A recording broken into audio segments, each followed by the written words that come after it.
lundi 24 novembre. Mon nom est Martin Simon, Simon avec un C, et il me fait plaisir de vous souhaiter la bienvenue à un autre épisode du F1 Podcast. Aujourd'hui, c'est notre retour sur le week-end de course qui se déroulait du côté de Las Vegas, et on débute maintenant avec la journée de samedi.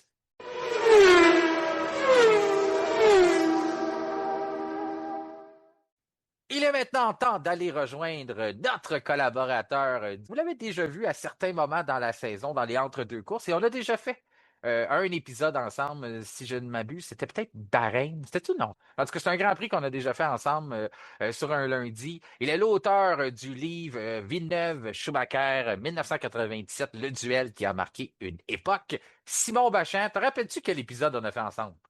Ben oui, c'était Zandvoort. Zandvoort, OK, c'est ça. Puis en plus, c'était un Grand Prix mouvementé. Je savais que Bahreïn, ça n'avait pas de bon sens, mais c'était dans le début de la saison. Puis c'est ça, Kevin était, de mémoire, Kevin était en vacances. Oui, c'est ça, Kevin était en vacances, puis tu avais remplacé. Puis tu avais eu un Grand Prix, un week-end de course très mouvementé. Puis là, je te faisais des blagues avant qu'on commence à enregistrer, mais j'ai dit, on va t'inviter plus souvent les lundis, Simon, parce que d'habitude, ça nous donne pas mal d'ouvrages, là. On a des Grands Prix, puis là, ça n'a pas fait, c'est encore la même chose. On a bien du matériel. C'était pas un week-end sprint. Mais il y a eu des rebondissements en piste, des Ah rebondissements oui. à l'extérieur de la piste. Donc, on va tout décortiquer ça ensemble, puis on va avoir beaucoup de Ce que je plaisir. peux vous dire, c'est que Norris, il m'aimera pas parce que quand je suis là le dimanche soir, lui, il finit pas. Ou en tout cas, il marque pas de points. Ouais, là, il y a des fans de l'écurie Orange Papa qui vont Ils ne voudront plus m'écrire. m'entendre. Je dirais, invite-les pas, lui. Kevin porte plus chance. Kevin qui n'a pas pu être avec nous aujourd'hui, ben, je sais que Simon, toi, t'étais toujours là. Puis j'avais l'intention même de le faire à trois, cet épisode-là, parce que je me suis dit, on approche la fin de la saison, on a beaucoup de matériel. On est dans d'une course au titre, puis toutes ces choses-là. On s'en va vers le bilan de fin de saison, mais il en reste encore des grands prix. Mais j'avais l'idée de faire ça à trois. Finalement, Kevin, il y a eu un empêchement, mais on va décortiquer tout ça ensemble. Mais avant tout, qu'on se lance dans la journée de samedi, je voulais rappeler aux auditeurs que le F1 Podcast est une présentation de Descoeurs Incorporé, des leaders dans le domaine des escaliers. Si vous voulez en construire une vous-même ou avoir un service clé en main, vous pouvez faire affaire avec les experts de Descoeurs Incorporé qui vont vous offrir un service humain et sur mesure de Laval à Tremblant. Et dans le domaine du chauffage, de la ventilation, de la climatisation, eh bien, Sharp sont des leaders à l'international. Ils font plusieurs machineries, plusieurs électroniques, toutes ces choses-là. Mais dans le domaine du HVAC, ils sont capables de vous aider à avoir les meilleures subventions gouvernementales. Il y a un moyen de sauver de l'énergie avec eux, que ce soit sur votre facture d'électricité ou même avec les subventions. Il faut faire affaire avec Norwa CVC, service 5 étoiles, qui sont les distributeurs de Sharp au Québec. De ton côté, Simon, Las Vegas 2025, ça a été. Ben, on s'habitue. J'en parlais avec François vendredi. Je trouve Oui. qu'on s'habitue à ce tracé-là. Je le trouve impressionnant quand même. Je Ça l'aime donne. bien, moi. Ouais, hein, c'est ça. On s'est habitué Oui. vite à ça. Hein. Ça Oui. donne des bons spectacles. Aujourd'hui, c'était un peu plus stratégique. Ce qu'on a eu. Samedi, j'ai envie de te dire que c'était dangereux. Mais ça nous a rappelé à quel point que les pilotes sont bons, à quel point qu'ils sont pas les meilleurs au monde pour rien. Puis j'ai envie de te dire aussi que ça m'a rappelé à quel point que on a un plateau relevé. Ah oui. Je veux pas on va les ramener par la force des choses, mais j'ai l'impression que si on avait eu des Logan Sargent, des Nicolas Latifi, des pilotes qui avaient plus ou moins peut-être leur place en Formule 1, on aurait eu plus de casse. Là. Le fait qu'on a simplement eu Alex Albon qui a à côté le mur, on l'a frappé quand même assez solide, mais qui a pu tout de suite rentrer dans la ligne des puits, c'est assez étonnant. Là. Disons que avant même que ça commence, j'avais l'impression que ça serait beaucoup plus long, qu'on aurait des drapeaux rouges, puis que je pensais pas qu'on allait régler ça quand même en trois séances assez rapidement, parce que les conditions, on en a eu des grands prix dangereux, des séances dangereuses, mais ça, c'était une des plus stressantes, je pense, autant pour nous à la télévision que pour les pilotes. Peut-être plus pour les pilotes, même en piste, puis les gens dans les paddocks. Mais moi, je suis comme toi, quand ça a commencé, puis j'ai vu les conditions, j'étais là. Oh boy, ça sent le drapeau rouge à plein nez, puis ça va se Mhm. terminer tard, puis je suis pas couché, moi, là.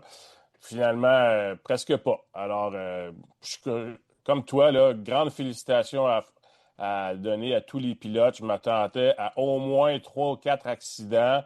Quand je les voyais passer sur le vibreur là, au 17, là, juste avant la ligne d'arrivée, là, Ah. j'étais sûr que ça allait se finir dans le mur à chaque fois. Ah, Puis je retenais Colin, mon pas souffle, une oui. fois. Ah, oui. Je suis d'accord avec toi. le groupe de pilotes qu'on a en 2025 est impressionnant et ils ont été vraiment exceptionnels le vendredi soir. Puis même Colapinto n'a pas frappé, c'est pour dire. Puis en plus, il y a eu probablement le sauvetage de l'année, là. Tu sais, on a un Oui, groupe, là. Ensemble, on s'échangeait des textes, tout ça. Puis je pense que c'est Pascal, tout de suite, à Tokyo Drift, pensait à ça. Moi, j'avais fait la blague que Colapinto, j'avais dit à Pascal, prépare ton drapeau rouge. Je pensais qu'il y aurait quelque chose. Ça a passé très, très près, mais il a récupéré la voiture. Je sais pas comment il a fait ça, mais ça a été tout un coup de volant quand même pour attraper la voiture. Puis même Lando Norris, on va le dire, là, qui a signé la pole position. plusieurs fois. C'était pas parfait à la fin, là. Même son tour, j'étais surpris que c'était le tour qui lui a procuré la pole parce que c'était loin d'être parfait, là, dans les derniers virages, dans la chicane, tout ça, là. Ça y allait à gauche puis à droite, là. Honnêtement, c'était excellent son tour dans les circonstances, mais quand on voyait la caméra dans la voiture, tu n'avais vraiment pas l'impression d'avoir à faire un tour le plus rapide. Tu étais là, Non. mon Dieu, on va finir loin. Il n'était pas à l'aise. Il a failli l'échapper dans le 14-15, si je me souviens bien. Oui. La petite chicane au bout de la strip. Puis effectivement, malgré tout ça, meilleur temps, puis lui-même était étonné. Il y a un angle de caméra qui est comme à la fin de cette chicane-là. Puis normalement, quand on regardait le vendredi, ben là, moi, je vais me mélanger avec les journées, là, mais le jeudi soir, en tout cas. Vous allez nous comprendre, là, on n'est pas habitué d'avoir des grands prix de Formule 1 qui se finissent le samedi soir. Chevauche les journées. Oui, c'est ça, samedi à dimanche. Mais dans les séances d'essai libre, on voyait cet angle de caméra-là, on voyait la voiture rentrer dans la chicane puis ressortir quasiment tout de suite. Lors des séances de qualification, on voyait la voiture rentrer dans la chicane, puis elle ressortait pas. J'avais toujours l'impression que quelqu'un était dans le mur ou quoi que ce soit. Puis là, finalement, elle réapparaissait. Ça montrait à quel point c'était long de négocier cette chicane-là, qui était pas normale, là. Les pilotes devaient être vraiment, vraiment faire attention. Même quasiment lever le pied puis attendre que la voiture se positionne avant d'espérer redonner un peu de gaz. C'est justement là que Colapinto a rattrapé sa voiture, que Lando aussi, comme tu disais, c'était un peu tout croche puis Mhm. tout ça, mais a quand même réussi à signer la pole position. C'est un tour de chapeau de pole, si on peut appeler ça comme ça. C'est une troisième d'affilée pour Lando Norris. Coïncidence, parce que je pense pas qu'il m'a entendu, mais c'est peu après que j'avais dit que je trouve qu'il n'y a pas de constance dans son côté, dans son jeu. Un champion du monde, normalement, doit être capable de coller les bonnes performances. J'avais fait des retours en disant qu'après Monaco, on pensait que c'était lancé, c'était repositionné, puis après ça, finalement, c'était pas le cas. Mais là, trois pôles d'affilée. Je dois avouer que là, Lando Norris est en train de mettre des morceaux de casse-tête au bon endroit, surtout au bon moment. Ah oui, puis il démontre clairement là, qu'en cette fin de saison, tu sais, quand c'est le temps d'aller chercher ton championnat, là, puis de ne pas attendre qu'il te tombe dessus, ben, il le fait. Tu sais, avec cette pole-là, moi, j'ai été vraiment impressionné de voir son rythme. J'ai été aussi impressionné de la stratégie. J'ai été un petit peu chanceux là-dedans, dans le sens qu'il y a des gens là, qui n'ont pas réussi à faire de tour rapide derrière lui, mais il a roulé constamment. Il a fait 6 tours au total, 4 à fond, 2 de préparation. Donc, il a eu 4 chances de faire un tour rapide, puis c'est ça son dernier qui est allé chercher la pole. Donc, à quelque part, des fois, il a été malchanceux ou des fois, Norris, il sortait tôt, puis trop tôt, puis on se demandait pourquoi, puis il se qualifiait quatrième au lieu de premier. Et là, ça n'a pas été le cas du tout. Première position, et il s'est vraiment affirmé face à Piastri en disant, écoute, à ce temps-ci de l'année, quand le titre est proche, ben, vous pouvez compter sur moi. Alors, moi, j'ai trouvé vraiment que sa performance de vendredi soir a été exceptionnelle. Surtout que tous les facteurs étaient là pour commettre une erreur. C'est, Absolument. Puis des c'était fois, il en fait. Oui, en fait, puis là, il y a vraiment, c'est ça, il a trouvé, tu sais, on l'a dit, c'est le compromis qu'il fallait que tu fasses. Il fallait que tu sois capable, comme là, même si la voiture n'était pas nécessairement bien alignée, ben de poursuivre parce que il y a personne qui est droit dans un tour comme ça, puis de vraiment trouver à savoir c'est où les points que tu es capable de gagner beaucoup de vitesse, c'est où que tu vas prendre un compromis, d'en sacrifier un peu pour justement empêcher d'envoyer ta voiture dans les rails, puis être capable de la conduire au bon point, puis d'enregistrer des temps. C'était un jeu de patience. Ça fait drôle à dire, mais c'était pas mal ça. Fallait que tu tournes autour de la piste. Si on regarde celui qui est deuxième, Verstappen, ça y a pris énormément de temps lors de la Q1 avant de mettre un temps sur le tableau qui était représentatif ou qui était significatif pour espérer justement passer en Q2. Puis c'est un peu ça, c'est tu prends ton mal en patience, ça vaut rien de forcer les choses, puis tu laisses la piste venir à toi. Mais j'ai envie de dire, là, Verstappen, ça a été impressionnant. Il a fait le deuxième tour. Mais un qui m'a impressionné beaucoup, c'est le bon vieux Fernando Alonso, qui était le premier en piste, qui ouvrait le chemin pour tout le monde. Comme, tu sais, en plus, il y a la couleur d'une safety car, là, de la voiture de sécurité avec sa Oui. Aston Martin. Il avait l'air d'une voiture de sécurité. Il roulait en avant tout le monde. C'est lui qui testait la piste, puis ça me faisait rire. J'étais là, ce gars-là, ça n'a pas de bon sens. T'as 44 ans. Tu te dis, qu'est-ce que tu fais? Tu sais, je me demande si des fois il se le demande, puis ça aurait été un bon moment de dire, qu'est-ce que je fais là, moi, à risquer ma vie entre les murs de Vegas. J'écoutais un Jenson Button, justement, qui a annoncé sa retraite dans les dernières semaines de course automobile, puis il a fait un tour tu sais, un tour de promotion là, avec Sky Sports autour du circuit, puis lui-même a dit, j'en reviens pas à quel point c'est dangereux, puis puis qu'il voudrait pas échanger sa place. Il dit, je voudrais pas être un pilote dans ces conditions-là, c'était pas encore de la pluie, mais de voir un Fernando Alonso ouvrir le chemin pour tout le monde, ça, j'ai trouvé que c'était magique encore une fois. Puis tu te dis, ce gars-là, il vieillit pas. Puis quel coup de volant, puis quel talent quand même, parce que c'était très, très glissant. Puis t'as pas les autres pour te donner des. Tu sais, ton ingénieur peut pas te dire, attention, à virage 4 c'est glissant parce que tu vois pas les autres. Fernando, après ça, on pouvait prendre son tour, puis ces informations-là, les ingénieurs pouvaient commencer à les donner aux autres pilotes, de dire, ah, attention, accumulation d'eau dans tel virage, tel virage. Mais Fernando, lui, il y allait, puis c'est lui qui ouvrait le chemin pour tout le monde. Oui, effectivement, à tel point que Lando Norris a dit regardons ce qu'il fait, lui, il roule en pneu de pluie, puis ça va probablement, on est en Q1, là, Oui. ça va probablement être la voie à suivre. Et effectivement, c'était le cas. Alors, puis avec l'image, quand on voyait la voiture rouler de l'extérieur, elle n'avait pas l'air d'aller si rapidement, mais il laissait éclater tellement d'eau sur son passage que c'était quand même spectaculaire. Tu te disais, on dirait qu'il roule dans des flaques d'eau constamment, puis c'était effectivement le cas. Euh, puis à ta question, je ne sais pas si des fois il se le dit, qu'est-ce que je fais encore là en F1, mais cette année, il l'a dit, lui, ce qu'il veut, c'est une dernière victoire. Puis après ça, il va se dire, OK, mission accomplie, je vais avoir prouvé que j'étais aussi bon en 2025 ou en 2026 que je l'étais en 2013 lors de ma dernière victoire. Ça fait quand même 12 ans. Hum. Incroyable, là. C'est incroyable. Moi, en 2013, hein, quand on recule en arrière, là, on C'est était loin, où? là. Ouais, c'est loin 2013, les changements de technologie depuis ce temps-là, les voitures qui ont beaucoup changé, les circuits. Non, c'est vraiment impressionnant de le voir. Puis, tu sais, il a failli perdre la voiture. Ben, je sais pas s'il a vraiment failli la perdre, mais on a vu à un moment donné un dérapage contrôlé sur le bord du mur. Puis là, c'est vraiment quelque chose de le suivre. Puis de voir justement que son chrono qui est inscrit, malgré qu'il était un des premiers, a resté quand même assez longtemps, un temps qu'on peut dire assez De raisonnable par rapport à ce référence. que les Ouais. autres présentaient. Oui, c'est ça. Il a été la référence pendant quand même un bon moment. Puis c'est quand même lui qui avait parti en premier. Il avait vu juste aussi, tu as bien fait de le pointer avec les gommes pluie, que normalement les pilotes veulent pas, parce qu'on peut pas les mettre dans les enveloppes chauffantes. À un endroit où on tourne aux alentours de, on parlait de température ambiante de 12-13 degrés, des températures de piste qui sont en dessous des 20 degrés, c'est quelque chose qu'on voit pas normalement. En plus, là, on a de la pluie à un endroit où justement, il fait pas assez chaud pour que ça sèche, puis on n'a pas de soleil non plus puisqu'on est la nuit. Fait que c'est toutes des choses qu'on n'est pas vraiment habitué de voir parce que normalement, les grands prix qui sont disputés la nuit, c'est des endroits qui sont chauds, même quand que le soleil est couché. Tu sais, Singapour, là, quand même qu'il tomberait de la pluie, ça va sécher bien vite parce qu'il fait quand même 33 degrés, même si c'est le soir. Qatar, c'est la même chose. Abu Dhabi, c'est dans ces eaux-là aussi la même chose. Bahreïn, donc c'est très inusité, puis c'est pas normal de voir normalement un circuit de soir avec de la pluie, puis qu'en plus, on n'a pas rien pour nous aider à sécher tout ça, à part les voitures qui doivent rouler, rouler, rouler et créer un corridor, puis à la fin, ben là, l'adhérence vient se créer là, puis les pilotes vont venir jongler avec ça. Et ça aussi, ça m'a fait craindre le drapeau rouge parce que quand j'ai vu les conditions, et c'est sûr, à Vegas, on roule très vite, les murs sont prêts. Je me disais peut-être qu'on décidera tout simplement de ne pas prendre de chance, qu'on va attendre que la pluie passe. Et j'ai aimé le fait qu'on ne le fasse pas, puis je le sais qu'à quelque part, c'est parce qu'il était forcé à cause de l'horaire puis la télédiffusion internationale. Je sais bien que s'il est 8 heures à Las Vegas, à New York, il était 11 heures. Alors, tu ne veux pas faire attendre les gens jusqu'à minuit et demi, 1 heure.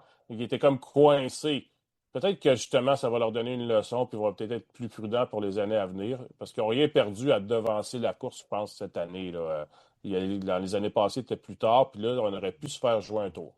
Non, c'était parfait. Puis après ça, comme tu dis, t'es restreint aussi parce qu'ils doivent réouvrir les rues. C'est partie de l'entente. Ils se sont fait Effectivement. avoir déjà la première édition. Là, ils se sont dit, ben, on va se laisser quand même un coussin. Comme tu dis aussi, on tombe à heure de grande écoute. On voulait pas perdre tout ce beau monde-là, tout ce public-là. On leur avait quand même vendu des commanditaires pour dire, on va être à 11 heures, mais on va être à heure de grande écoute en Californie, dans l'Ouest américain, l'Ouest canadien. Donc, tout ça qu'on visait. En plus, à l'Europe, on était tôt le matin. Il faut dire qu'on pouvait jongler un peu avec ça, mais quand même, c'est quelque chose qu'il fallait prendre en perspective. Puis comme tu dis, on sait pas.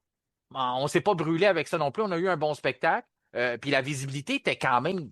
On pense à un Carlos Sainz qui aurait pu être pénalisé là, pour être revenu en piste parce que lui, je pense pas qu'il voyait nécessairement Stroll s'en venir. Puis parlons-en de Sainz parce que ça a été un personnage principal de la séance de qualification. J'ai envie de dire qu'à toutes les fois qu'on arrive à Vegas, il trouve une façon de retenir l'attention, que ce soit par un canal ou un couvercle de trou d'homme qui vient se coincer dans sa Ferrari, ou sinon par ses beaux résultats. Mais encore une fois, Sainz a très, très bien fait. Mais la différence, c'est qu'il n'est pas dans une voiture rouge cette année. Il est dans une Williams qui fait bien sur ce type de circuit-là, mais ça prend quand même le pilote pour justement être capable de prendre les risques aux bons endroits, comprendre que la piste vient à toi, on l'a dit, s'assécher, puis aller maximiser le meilleur de sa Williams. C'est sûr qu'en fin de semaine, Carlos Sainz, là, c'était un de ses bons week-ends. Ça a super bien commencé pour lui avec cette qualif-là, effectivement.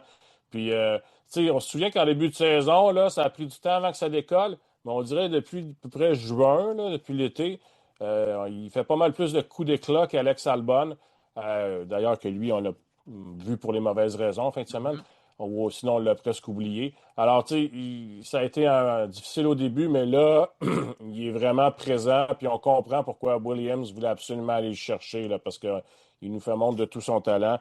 Puis j'ai aimé son pari, moi, de régler la voiture un petit peu plus pour la pluie, alors, dans l'espoir d'avoir une bonne position au départ. Puis après ça, ben, en course, on en reparlera plus tard, mais il a quand même livré. Alors, tu sais, alors qu'on aurait pu croire qu'il allait se faire dépasser à qui mieux mieux, comme on a déjà vu dans le passé avec d'autres.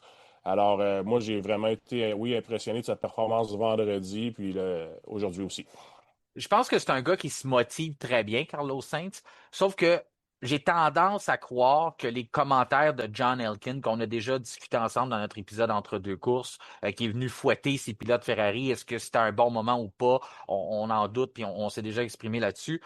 Mais je trouve que, d'un certain sens, depuis le début du week-end, Carlos Sainz se faisait ramener ces commentaires-là, parce que c'est quand même lui qui a dû céder ou Ouais. qu'on lui a demandé de quitter Ferrari pour faire de la place à Lewis Hamilton. Donc, je pense que c'était un bon moment aussi de faire des belles performances et d'accentuer un peu la pression aussi sur Elkin, sur ceux qui ont pris ces décisions-là à Ferrari, mettre de la pression sur Lewis Hamilton qui l'a remplacé. Disons qu'il était le sujet de conversation depuis le début du week-end, puis il a bien répondu. Puis de l'autre côté, ça a été complètement l'envers de la médaille. J'ai envie d'y aller tout de suite, même s'il est complètement à l'arrière du peloton. C'est la première fois qu'on voit ça, le Lewis Hamilton, qui se qualifie, bon, dire qui se qualifie ou qui se qualifie pas, là, mais ça a été catastrophique, cette séance de qualification-là. On peut dire un problème de communication avec son ingénieur Ricardo Adami, qui n'est pas nécessairement le gars le plus éveillé de ce qu'on peut voir à la télévision. Mais j'ai pas aimé le comportement de Lewis non plus, qui était pas certain il était prêt à enregistrer un temps, il était comme entre les deux, puis il a comme baissé les bras. Je trouve que ça vient. Exact. Ouais, moi, c'est ce qui m'a dérangé le plus. Qu'il y ait eu un problème de communication chez Ferrari, on commence à s'habituer parce que ça fait longtemps que ça dure. Mais que lui, il baisse les bras à l'intérieur de sa voiture, il n'y avait rien à perdre de quand même essayer son temps.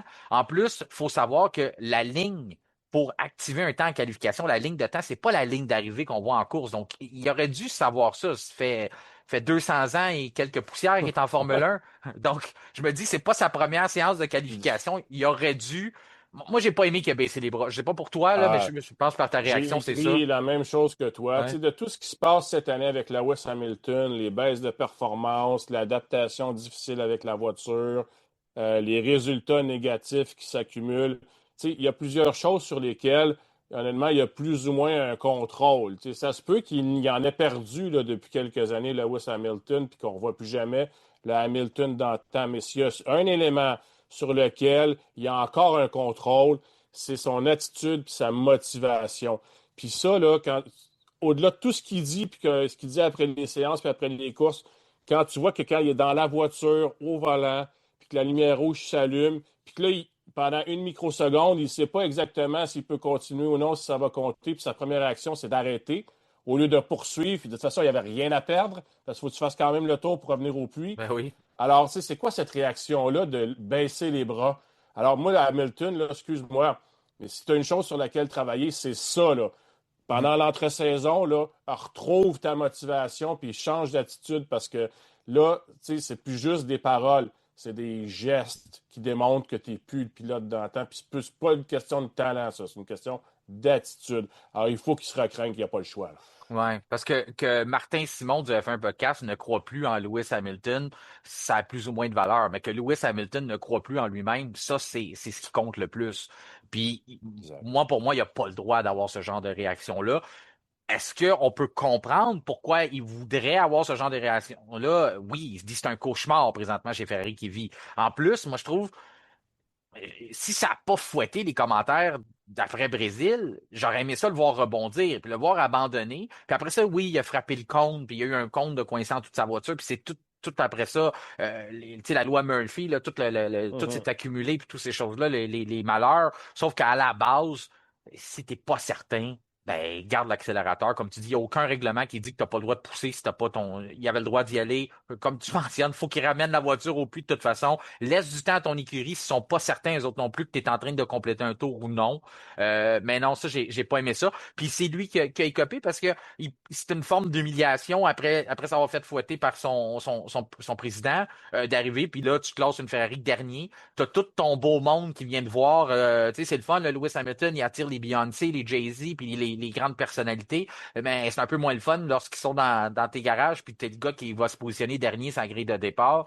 C'est pas évident, c'est pas ce à quoi on s'attendait, parce que même si j'appréhendais pas grand-chose pour Lewis Hamilton chez Ferrari, je pensais pas Ouais. que ça serait si pire que Au ça. moins 11e, 12e, tu sais, C'est aller en ça. Q2, là, tu sais, ça t'attend pas à ce qu'il soit dernier. Alors, puis tu as tout à fait raison. Il a amené du monde, Ferrari a amené du monde des vedettes pour qu'on le voit, puis là, il livre pas en piste. Puis rappelons-nous, tu sais, le Hamilton là, de 2017, puis de 2013, puis il n'aurait jamais élevé le Non. pied, là, Hamilton, à cette Non. époque-là. Il était sans merci pour ses adversaires. Il serait allé jusqu'au bout. Alors, il est où ce Hamilton-là? Je comprends que l'année est difficile, mais quand même, tu sais, démontre-nous que tu as encore la flamme, là, que tu n'es pas juste. En tout cas, ça, honnêtement, j'ai été décontenancé par celle-là parce que moi, je suis encore confiant que l'année prochaine, il peut nous surprendre puis peut-être gagner quelques courses. C'est sûr que s'il n'y a pas l'attitude pour ça, je vais arrêter de miser sur lui, là. Mais on était à Vegas. Le showman, Lewis Hamilton. Tu sais, Ouais. normalement, là, comme tu dis, c'est ce qui l'aurait allumé. De dire, j'ai pas de temps sur le tableau. Il me reste une chance. Il y a des gens qui l'appellent encore le Rainmaster, mais avec ce qu'on a vu au Brésil l'année dernière, c'est Ouais. comme de voir, il est peut-être juste rendu le Rain, il a peut-être perdu le Master. Mais là, quand on regarde ça, je me dis, ça aurait été le moment de nous sortir le coup d'éclat, puis justement, de pas voler le spectacle, mais ça aurait ressemblé à ça un peu de dire hey, il n'y avait aucun temps sur le tableau, on est dans la pluie, il est sur le bord de l'humiliation, de l'élimination, puis boum, il allume les cadrans, puis il fait peut-être le meilleur temps ou le deuxième meilleur temps, on ne sait pas, hein, peut-être que plus que quand tu es le Mhm. dernier à passer le fil d'arrivée dans des conditions comme ça, normalement la piste est en ta faveur. Puis là, on dirait, comme tu dis, c'est ce côté-là, il a l'air d'un gars C'est éteint. sûr que Ouais. le fait qu'il a frappé le cône là, ou le Oui. bolard là, ou le poteau, tu sais, souvent, ça a la mauvaise manie d'aller se loger en dessous de la voiture. Fait que ça va peut-être nuit à ses réglages. Là. Tu sais, je reprends l'exemple de Verstappen quand il a fait ça à Miami il y a Mhm. 2 ans. Ça avait ruiné sa course. Peut-être que ça a aussi déréglé sa voiture et qu'il avait plus confiance. Peut-être qu'il y a cet élément-là, mais il Oui. ne l'a pas dit, en tout cas, si c'était le cas. Je ne l'ai pas lu, je ne l'ai pas entendu. Donc, peut-être qu'il va le dire plus tard cette semaine, mais même à ça, ça ne change pas le fait que essaye ton dernier tour, tu n'avais rien à perdre, là. Pendant ce temps-là, tu as son ex-coéquipier, George Russell, qui a des problèmes de volant, qui se bat jusqu'à la fin. Puis on se l'est dit, là, on a parlé avant de commencer à enregistrer. C'est un bon exemple. Il y a pas d'endroit sur le calendrier où ce que tu peux dire à un pilote de F1, c'est pas grave que tu n'as pas confiance si ton volant fonctionne bien. Mais si tu me donnais le choix de l'endroit où je veux pas que ça arrive, c'est bien Vegas. Parce que Oui. à la vitesse que ça va, les clôtures et tout ça. Puis là, lui, il avait pas de confiance. Il disait mon volant était comme lourd, mais des fois léger. Fait que ça, ça doit être l'horreur pour un pilote. Là, on n'a pas Jean-Christophe avec nous, mais je suis sûr qu'il serait d'accord avec nous pour dire si tu as l'impression que tu es passager de ta voiture, c'est un des pires sentiments que tu peux avoir dans des conditions comme ça. Puis tu regardes George Russell, il réussit, il n'est pas satisfait de sa performance parce qu'il pensait pouvoir faire mieux, mais il s'est battu jusqu'à la fin, puis il place quand même sa voiture quatrième. Lorsqu'on voit là, le changement de mentalité, puis ce que ça peut faire, puis je suis pas en train de dire que la Mercedes offrait les mêmes performances qu'une Ferrari, sauf qu'il s'est quand même battu, puis à la fin de la journée, il a beau être déçu, mais toi et moi, on regarde ça, puis on se dit, ben, quatrième, c'était pas mal le meilleur qu'il pouvait faire, c'est quand même un accomplissement lorsque t'es pas tout en tes moyens, puis tout en confiance avec ta machinerie.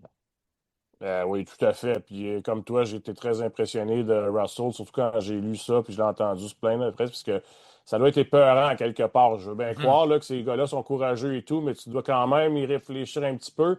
Puis rappelons-nous que Berman, tu sais, il y a une séquence où il était vraiment au ralenti, puis malgré tout ce qu'il faisait, il essayait de tourner, il s'en allait dans l'échappatoire, puis il n'y avait rien à faire. Il est allé frapper le mur à l'autre bout alors qu'il Ouais. roulait comme à 10 km/h, là. Donc, imagine à 300 puis te dire, mon volant tourne pas bien, puis la piste est super mouillée, puis c'est difficile. Et malgré tout ça, comme tu dis, il est quatrième. Alors, impressionnant, là, George Russell. Comment t'as trouvé Piastri? As-tu trouvé que c'était un gars. Hmm. Ben, c'est pas le meilleur. Tu sais, on l'a dit, hein. Ben, t'étais pas là à l'épisode de vendredi, mais je sais que tu les écoutes tous. Puis je parlais Oui. avec François, je dis, c'est pas le meilleur endroit pour Piastri pour gagner ta confiance parce que tu dois déjà arriver en pleine confiance de tes moyens pour être capable d'être rapide. On voyait Antonelli dans les journées de vendredi qui sort d'un podium au Brésil, arrive, frôle les clôtures. C'est ce qu'on doit faire pour être performant. On voyait un gars comme Leclerc qui, justement, a été fouetté par son président lui aussi, passait sur le bord des clôtures. C'est ce que tu te dois de faire. Puis en plus, on arrive dans des conditions qui sont, on le dit depuis le début, qui sont pas faciles. C'est pas la meilleure situation pour Piastri. Trouves-tu qu'il a quand même bien réagi à ça ou t'aurais aimé en voir plus pareil? Ben, quand tu regardes que Norris est en tête, c'est sûr que j'aurais aimé ça avoir un Piastri plus proche.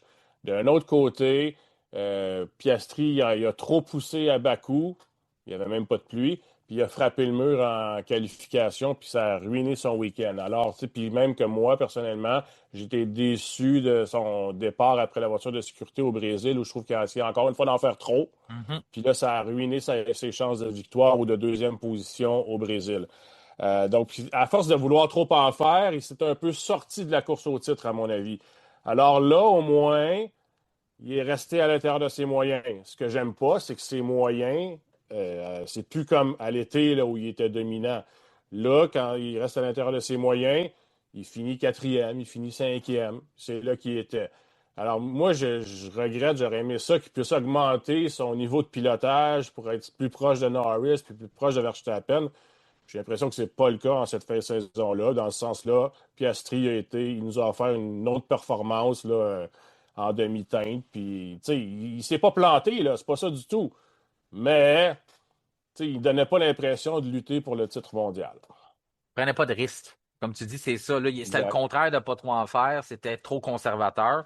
Puis, ce qui est peut-être inacceptable, c'est ce qu'on vient de dire. Tu te fais battre par un George Russell qui est à moitié passager de sa voiture. Tu te fais battre par une Williams aussi. Donc, je Ouais. ne peux pas croire qu'il n'était pas d'être moyen d'être conservateur, de limiter les dégâts, mais de quand même plus rapide. Surtout qu'on sait en connaissance de cause que maintenant avec tout ce qu'on sait, puis on va en parler plus tard du gros dossier Orange Papaye, mais que McLaren avait plus d'appui sur sa voiture. Donc, normalement, il aurait dû avoir un certain avantage du côté de Piastri aussi pour être capable justement d'avoir un peu plus de confiance, puis d'être capable de faire un peu comme Lando, que même si ça patine, tu es capable de gagner tellement dans certains secteurs qu'au bout de la ligne, tu te glisses au moins devant Russell qui éprouve des difficultés ou devant Carlos Sainz qui est dans une Williams. Un qui a bien fait, j'ai trouvé, Il c'est aurait dû être François. troisième, je suis d'accord avec toi. Ouais, ouais, c'est ça, j'ai trouvé moi Ouais. aussi. Mais tu sais, je me suis dit, pas d'accident, on va prendre ça, ça passe, mais t'es quand même dans une course au titre. Fait que c'est ça. Il a joué avec le feu, hein? Il a fini dixième en Q2. Donc, Oui, tu sais, ben, ça limite. manquait, il en manquait pas beaucoup. Il aurait pu se faire jouer un tour. Ah, ben, Louis, tu sais, justement, Louis se réveille enfin, puis le sort. Ah non, non, excuse, on a dit en Q2, ouais, c'est ça. Mais Ouais, quand même, ouais, tu sais, n'importe qui aurait pu sortir d'un lapin de son chapeau qui était plus loin, puis arriver, puis lui coûter la place. Tu veux pas être là. T'es pas supposé être là dans la voiture qui est. exact. Oui, on l'a arrêté les évolutions, mais c'est quand même la voiture qui est champion, qui a donné un championnat constructeur cette année. Donc, on s'attend en plus. Lawson, lui, c'est une belle performance de Liam Lawson. J'ai trouvé, tu sais, on le voit pas souvent quand même devant Adjar. Fait que là, on va prendre ce qui passe. Ouais, c'est ça. J'ai trouvé que c'était bien. C'était bien pour Lawson qui Ah, commence à prendre sa absolument. confiance, ouais. Euh, J'espère que ça va convaincre, juste cette qualif-là, j'espère que ça va convaincre Red Bull puis Racing Bull de le garder pour l'année prochaine, là. Je pense qu'il mérite son volant. Euh, tu sais, il est capable de se démarquer de temps à autre. Faut pas penser qu'il va être plus vite qu'Adjar, puis même quand il est plus vite, malheureusement, il réserve des mauvaises surprises le lendemain, on en reparlera. oui. Mais il est assez régulier là, tu sais, pour rester chez Racing Bull l'année prochaine, puis il pourrait continuer à s'améliorer encore.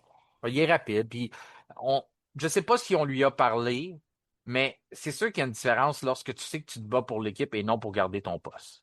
J'ose Ouais. croire que dans la tête de ces jeunes pilotes-là, même si en F1, il n'y a jamais rien coulé dans le béton puis rien de sûr, je pense que c'est différent que si on lui dit OK, Liam, tu restes l'an prochain, tu restes avec nous, puis la saison prochaine peut se concentrer sur développer ses performances puis tout ça.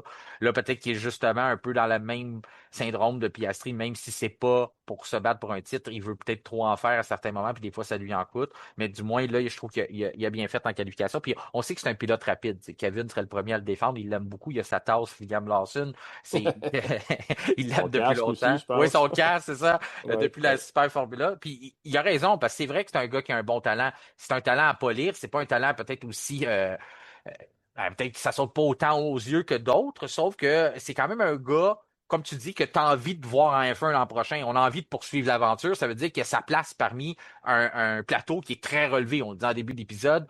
Donc, le talent est là, donc la compétition est là. Puis on pense encore qu'il a le droit d'être là. Tu sais, on le dit, là, moi, entre lui et Tsunoda, c'est certain que je garde Lawson.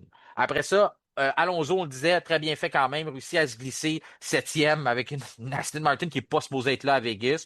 C'est la meilleure chose qu'il pouvait faire parce que le lendemain, on sait qu'il va perdre des positions dans la course. C'est pas une voiture qui est supposée être là. Adjar, on le dit, fait toujours, tu sais, je vais passer un petit peu vite les noms parce que Oui, je veux quand oui. même parler de l'autre partie d'Aston Martin. Ça a fait beaucoup parler avec la décision avec Stroll. Je sais que toi, t'as pas le même avis nécessairement que moi là-dessus, puis on va en jaser. Mais Adjar, oui, a bien fait encore une fois. On dit, il a réussi à se glisser dans de bonnes positions. Ensuite, suivi par Leclerc. Ça, c'est pas évident, hein. C'est quand même ça fait assez de fois dans la saison qu'on voit les Ferrari se retrouver à l'extérieur du top 8. Je pense que c'est la troisième fois de la saison déjà qu'on voit les deux Ferrari être exclus du top 8. Ça montre que c'est une saison difficile. Ouais, c'est bien ça la troisième fois qu'on voit ça. Ensuite, quand on continue puis on regarde un peu plus loin dans le classement, Gasly fait toujours bien, réussit à percer le top 10. Une autre fois, avec la 10e position, Hülkenberg 11e. Et là, on en vient à Stroll, 12e. Stroll a été le premier pilote à oser aller avec les intermédiaires. Ensuite, on s'est un peu défendu. Il dit que ça a été une décision d'équipe. On n'a pas nécessairement pris que c'est lui qui l'avait appelé. Pour moi, c'était pas la meilleure décision. Je pense qu'on aurait pu espérer voir les deux Aston en Q3 sans prendre ce risque-là. C'est pas comme si rendu en Q3, tu dis, ah là, j'ai rien à perdre, c'est 10e ou je me place 5e. C'est le genre de risque que j'aurais aimé voir dans la dernière séance. C'est peut-être moins courageux de le faire là. Mais en Q2, moi, j'ai pas aimé qu'on essaie ça. Je pense qu'on a sacrifié un peu un beau résultat. Puis on sait à quel point c'est important le positionnement en piste parce que ça peut nous permettre d'éviter des accidents au premier tour. On en viendra là-dessus. Mais aussi, Oui. après ça, ben, tu défends des places. Après ça, oui, tu es à la merci des adversaires, mais au moins, t'espères t'accrocher au point puis peut-être en marquer. Mais là, en 12e, tu sais que tu dépasseras pas personne. Puis tu peux probablement que reculer à la course de dimanche. Toi, tu avais une autre approche à ça. Tu trouves que c'était osé, puis c'était probablement quelque chose qui aurait pu être payant ou s'avérer payant pour Aston Martin. Ben, je veux juste dire que tu sais, j'étais aussi déçu que toi quand j'ai vu qu'il était en Oui. inter puis que ça fonctionnait pas. Là. Tu sais, j'aurais bien mieux aimé qu'on lui donne la chance d'aller en Q3 puis voir où ça le mène. Par contre, tu sais, je me mets dans la peau des patrons d'Aston Martin qui se sont dit, garde, assurons-nous d'avoir au moins une voiture en Q3, qu'on va jouer sur les deux tableaux. Si la piste s'améliore beaucoup, tu as Lance Stroll qui va faire le meilleur temps probablement, puis on va passer à Q3, il n'y aura pas de problème. Puis si ça reste mouillé, ben, on est sûr avec Alonso de se classer. Alors, tu sais, j'ai compris pourquoi il le faisait. Ceci étant dit, je suis quand même d'accord avec toi. Je pense qu'on aurait pu permettre à Lance au moins de réaliser un autre tour rapide sur les pneus pluie avant de changer. Mais ils ont manqué leur coup de pas beaucoup parce qu'ils pensaient de faire un autre tour sur des inters. Et quand tu vois qu'en Q3, tout le monde est sorti sur des inters, c'est peut-être 5-6 minutes plus tard, c'est peut-être qu'à ce moment-là, il aurait pu réussir son coup d'éclat. Donc, on l'a manqué de quelques secondes. Je comprends le pari. J'étais quand même déçu de voir que c'est Lance Stroll qui servait de cobaye. Surtout à certains moments. Lance faisait les meilleurs temps. Puis Oui, Lance réussit à mettre des temps sur le tableau qui était compétitif avec les Max Verstappen, avec les Lando Norris. Il était dans son élément, Lance, là, puis on dit pas ça souvent là, dans nos podcasts. Là. Pas parce qu'on tu veut sais que pas. sous la pluie, il est bon, Lance C'est Stroll. ça. Puis pas parce qu'on veut Ouais. pas le dire lorsqu'on a des beaux moments comme ça. Puis là, j'ai trouvé que il fait pas l'erreur, il livre la marchandise, mais là, il se fait avoir par son équipe. Puis Aston, c'est pas les meilleurs. Hein, point de vue stratégique, c'est un défaut qu'il va falloir travailler. Je suis sûr que Lawrence Stroll, il y a encore une petite place dans son carnet de chèques pour peut-être mettre la main sur quelqu'un qui est plus spécialiste que les gens qui sont en place. Le fait aussi où on Ouais. s'est trompé, que je trouve un peu inacceptable, c'est qu'on pensait qu'il y aurait le temps de faire 3 tours de préparation. Quand on l'a appelé, il faut calculer, là, rentrer au puits, mettre les pneus, ressortir. Je ne sais pas qu'est-ce qu'on pensait faire 3 tours. Il n'y avait pas le temps pour faire ça. Fait que ça a été, si c'est pas la faute à Lance, c'est comme si on n'a pas voulu dire, c'est Lance qui a demandé, ben, de l'autre côté, on lui a donné les mauvaises informations alors, parce que si on dit, tu vas avoir le temps de faire 3 tours de préparation, parce que c'est ça qu'il a mentionné, puis il les a pas eu, puis c'est pour ça qu'il a dit que c'était stupide d'avoir fait ça. Puis j'ai tendance à croire qu'il n'aurait pas dit que c'était stupide d'avoir fait ça si c'était son idée. Je Puis pense avec toi. Effectivement. donc, c'est pour ça que je vais que c'est probablement une décision de l'équipe. Mais suivi par Stroll, après ça, ben, c'est Ocon qui était là, 13e, 14e pour Oliver Burman, qui a eu des bons moments, puis il y a eu des moments où il a évité la clôture, comme tu me le signalais tantôt. 15e pour Franco Colapinto, qui a fait tout un rattrapage de sa voiture, sinon c'était dans le mur assuré. Albon, on l'a dit, qui a été le seul à aller, ben, lui, il n'a pas pu se faire justice, mais a quand même réussi à se qualifier 16e et non dernier. Ensuite, Kimi Antonelli, c'était à oublier. Pourtant, il avait beaucoup, beaucoup de confiance dans les séances de célib, mais ça n'a pas été facile. C'est quand même des recrues. Suivi de Bortoletto, une autre recrue. Ouais. Et après ça, Tsunoda se comporte comme une recrue. Et Lewis Hamilton qui aimerait peut-être revenir à ses performances de recrue. Son Donc, année recrue, ouais. ouais, c'est ça. Donc, c'est pas mal ce qui complète notre journée de samedi. On peut passer au Grand Prix de dimanche. Et on a plein de dossiers à parler pour les gens qui se demandent si on va glisser un mot là-dessus. Bien sûr, on va parler de la double disqualification, mais on va aussi parler de Aston Martin. Est-ce que les décisions qu'on vient de mentionner auraient pu coûter le poste à Andy Cowell? Il y a beaucoup de rumeurs comme quoi il y aurait une restructuration, que le PDG pourrait perdre son poste. On va en parler dans le prochain bloc, là. On passe tout de suite à la journée de dimanche qui avait lieu sur la Strip au Nevada à Las Vegas. Eh bien oui, c'était samedi soir, et j'ai bien dit samedi soir sans me tromper, qu'avait lieu la 22e ronde du championnat du monde 2025 sur la strip de Vegas. Et j'ai envie de te demander, Simon, reprendre la phrase de Maximus dans les films Gladiateurs. Are you not entertained? As-tu été diverti? Parce que euh, moi, j'ai été diverti par la Cadillac Rose à la fin, après le Grand Prix. Là. Je sais pas si tu as vu la Cadillac Lego. Oh, Après ouais, je ça, l'ai vu. les fontaines du Bellagio, Mickey qui Oui. joue le chef d'orchestre. Oui. Tu sais, J'ai tout vu ça. j'ai trouvé qu'on a amélioré un peu ce moment mort-là, là, qu'on roule, puis après ça, on s'en va au Bellagio, puis après ça, on revient.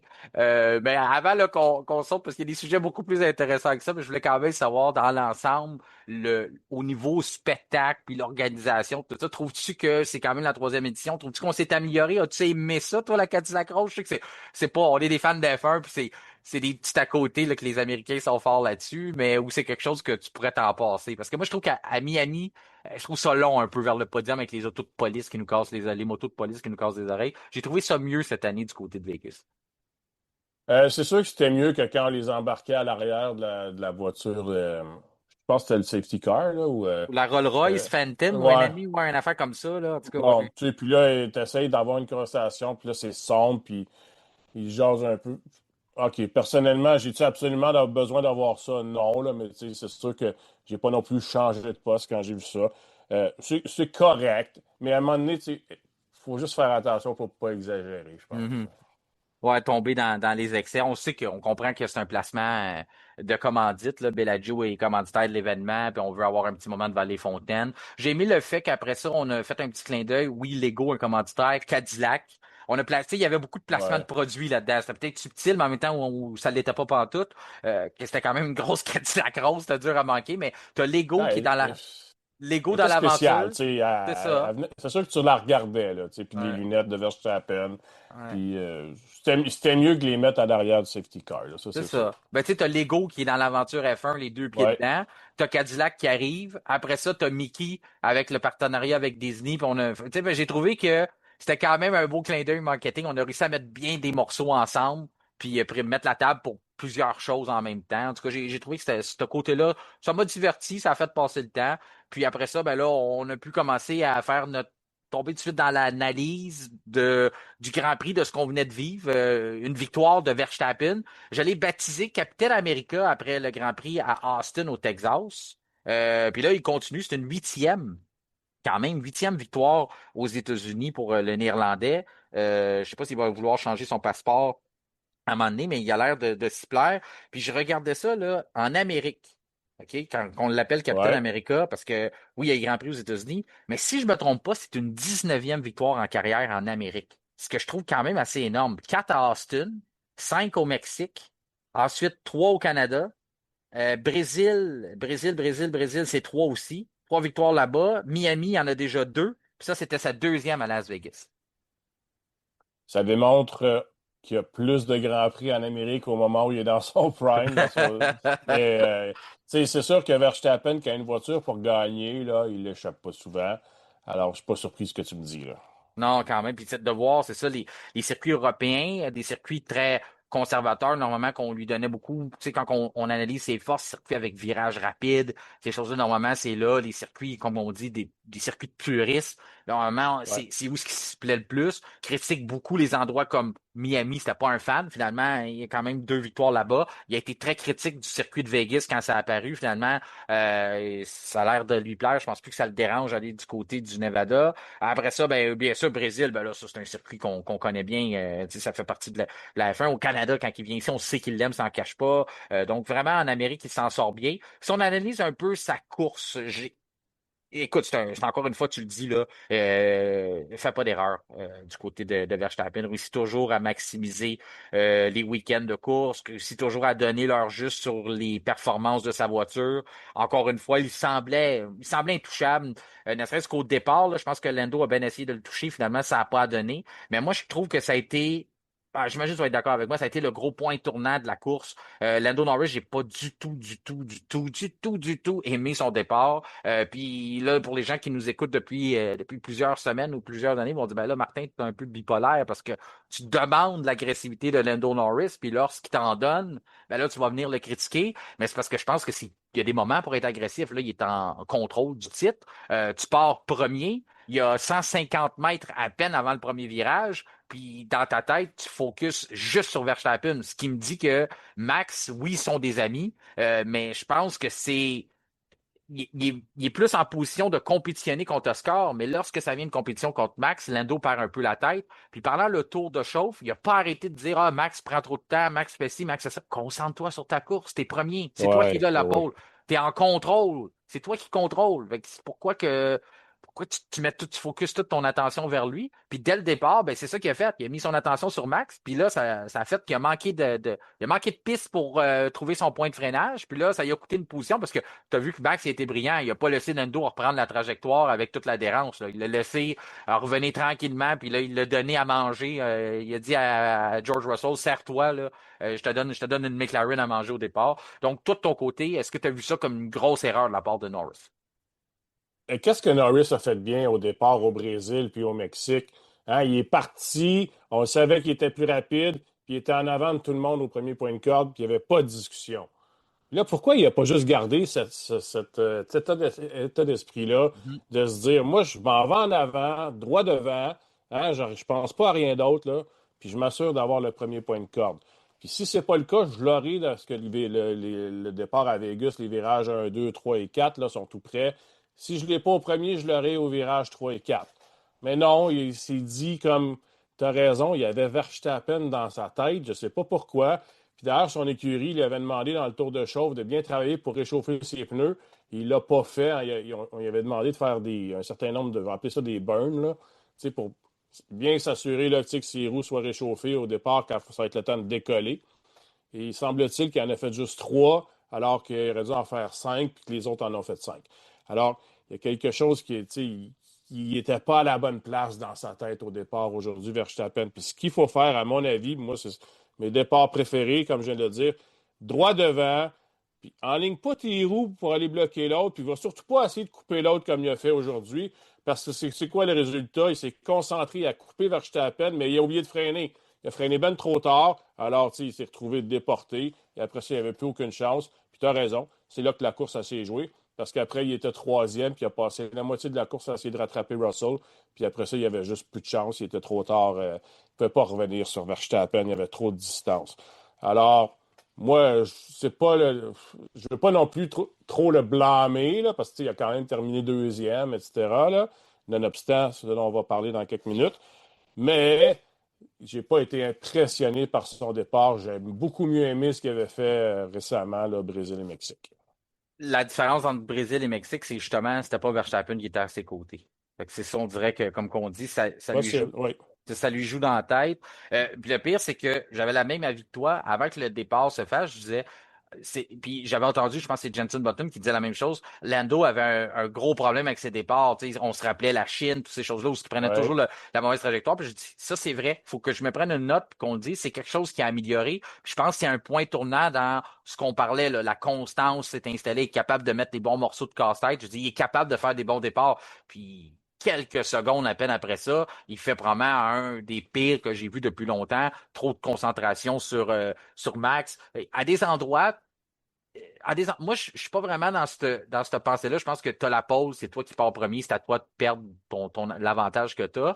Mais je comprends qu'à certains endroits, tu dois prendre en considération la deuxième voiture. Un, parce que des fois, c'est mal fait, il va partir dans la bonne trajectoire, où ce qu'il y a le plus d'adhérence. Deux, des fois, parce que on a 600 mètres, ou comme au Mexique, c'est 800 mètres avant le premier virage, donc ouais. tu dois le prendre en considération. Mais à 100 quelques mètres, là, tu as juste à te concentrer sur faire le bon embrayage, comme tu disais, puis tu vas être correct, là. Puis ça, c'est ce qu'il n'a pas fait. Première étape, mal préparé, mauvaise préparation sur ses gommes. Ensuite, mauvais temps de réaction. Puis après ça, même là, je pense que c'est mauvaise décision. On aurait pu tout simplement laisser Max arriver aux côtés. Au pire, tu dis que je sors deuxième dans le premier virage, puis encore là, c'est un meilleur scénario que celui qu'on a connu, où ce qu'il se ramasse troisième, doit concéder plusieurs tours à rattraper Norris, rattraper Russell plutôt. Puis après ça, bon, on sait que c'est pas un endroit idéal pour McLaren pour la gestion des gommes. Puis là, tu te mets dans une position précaire où ce que tu suis quelqu'un.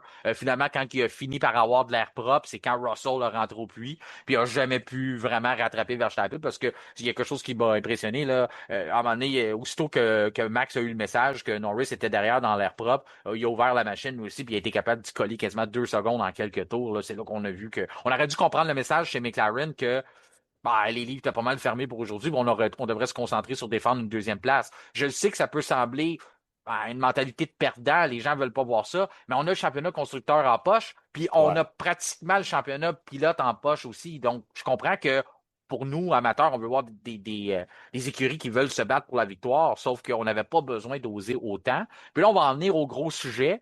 Euh, vers la fin de l'épreuve, on demande à Lando Norris de lever le pied, de faire du fameux lift and coast, lever et cruiser. Je ne sais pas s'il y a un bon terme en français, tu m'aideras, Simon, si ça te vient en tête. Mais on demande de ménager le niveau d'essence, ménager la mécanique. Donc, on lève le pied plus tôt. On demande, dans le fond, la mécanique de la voiture va nous aider à stopper nous-mêmes. Donc, on prend le temps, on freine plus tard, on laisse la voiture cruiser, la voiture naviguer, puis après ça, on décide de tourner, puis on prend un peu de temps à peser sur l'accélérateur. Il a concédé plusieurs secondes dans les derniers tours à cause de ça. La première, le premier lien qu'on fait toujours à cause de ça, c'est que c'est pour sauver du carburant. Sauf qu'il faut modifier nos pensées. Je pense que c'est des vieilles pensées qu'on a. Avant, c'était pour ça, mais il y a aussi le fait qu'on veut protéger le fond plat. Protéger les fameux patins qu'on a en dessous de la voiture, que l'usure est limitée à 1 millimètre lors d'un Grand Prix. Donc, à ce moment-là, moi, je pensais que c'était le niveau d'essence. Je suis resté éveillé jusqu'aux petites heures du matin à attendre ce qui allait se passer. Puis ça n'a pas été long quand on a eu des rumeurs comme quoi que il se passait quelque chose, mais c'était finalement avec l'usure. Là, j'ai dit, ah, OK, c'est encore pire que je pensais. Niveau d'essence, tu dois garder au moins 1 litre de carburant. L'usure, tu joues au millième près. Et finalement, le pire est arrivé dans le cas de McLaren. Double disqualification. Il n'y a pas seulement Norris qui se fait disqualifier, il y a aussi Oscar Piastri. Et là, ce qu'on fait, ce qui semblait être une formalité d'aller signer le championnat du côté du Qatar, ben là, on va être obligé de continuer de travailler. Là, c'est pas réglé, il n'y a rien de réglé. Puis on vient animer aussi le Lion Max Verstappen. De ton côté, comment tu as trouvé tout ça? Comment tu as réagi quand tu as appris la nouvelle? Je pense que c'est moi qui te l'ai appris, je sais pas, par un message, quand ça a été un Quand réveil je me suis brusque. réveillé ce matin, dimanche matin, pour ceux qui nous écoutent pendant la semaine, C'est sûr que moi, j'ai pas fait comme toi, là. J'ai pas attendu toute la nuit d'avoir le Non, résultat. c'est J'ai été correct. bien surpris de lire ça le lendemain. Là, ça m'a réveillé. Wow, OK, là, Ouais. tout à coup, là, j'étais réveillé soudainement. C'est sûr qu'à première vue, tu te dis, oh là là, tu sais, quelle brique qui vient de tomber sur la tête de McLaren puis de Lando Norris. Puis là, tu regardes ça. Puis à un moment donné, OK, prenons un pas de recul. C'est sûr que, tu sais, c'est plate, là. Double zéro, c'est une catastrophe. Tu sais, Lando avait presque le titre, en tout cas, à mon avis, avec Mhm. 30 points d'avance, il avait presque le titre assuré, là. Tu sais, il pouvait vraiment se permettre de gérer. Sauf tu dis un instant, il y a quand même 24 points d'avance. C'est presque une victoire complète sur et Piastri et Verstappen. Donc, il peut quand même gérer ses courses. Puis là, il faut qu'il apprenne à faire ça. C'est ce qu'il n'y a pas. Puis lui et McLaren aussi, parce que tu viens de le dire, tu sais. Puis d'ailleurs, on en a parlé là, dans les épisodes précédents. Des fois, il faut accepter d'être deuxième si tu veux finir premier. Parce que Oui. c'est un marathon, une saison de Formule 1. Puis là, dans la position, ils sont McLaren, dans la position et Norris, va chercher tes points. C'est ça qui est Mhm. plus important. C'est pas grave si t'es pas premier, là.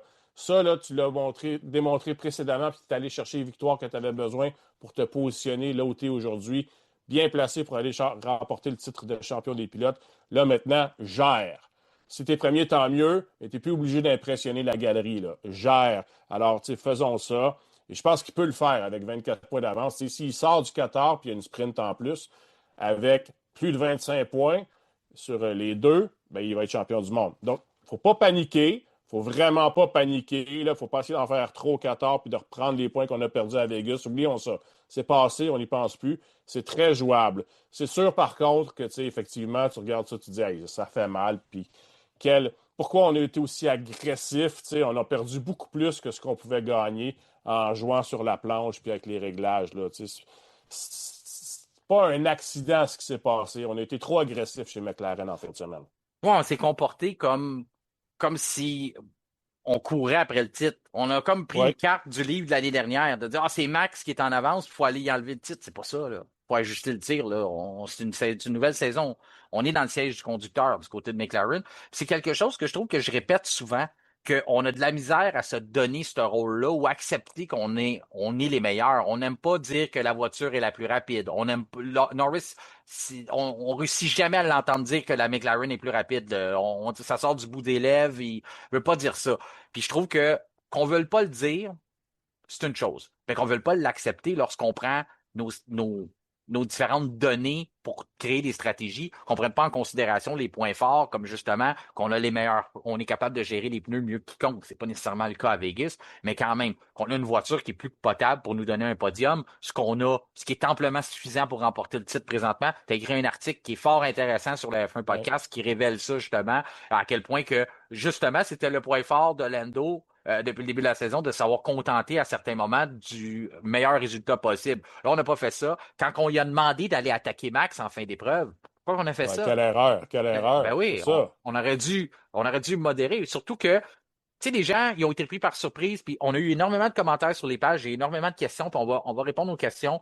euh, parce que c'est normal que les gens se demandent comment ça fonctionne, puis tout ça. Même si on en a déjà vu au cours des dernières saisons des disqualifications pour ça, c'est sûr que ça frappe toujours. Sauf que c'est pas. McLaren n'a pas été pris de court autant que nous par cette nouvelle-là, parce que on a demandé à Norris de lever le pied, puis pas à peu près en fin d'épreuve. Donc, on savait qu'il y avait quelque chose qu'on faisait de pas bien ou qu'on était en train de jouer avec le feu.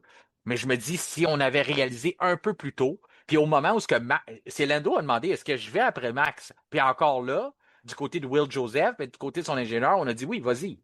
Mais on le Mhm. savait pas. Encore là, on a joué avec le feu, on aurait pu attendre. Du côté de Piastri, même chose.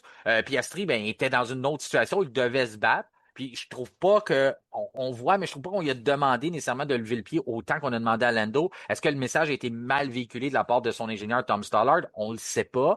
C'est sûr on le dit, on n'était pas dans la même situation, on n'avait pas le même écart pour se permettre de ne pas être compétitif. On voulait rattraper Antonelli pour espérer le passer, puis qu'il y avait une pénalité de 5 secondes du côté du pilote italien.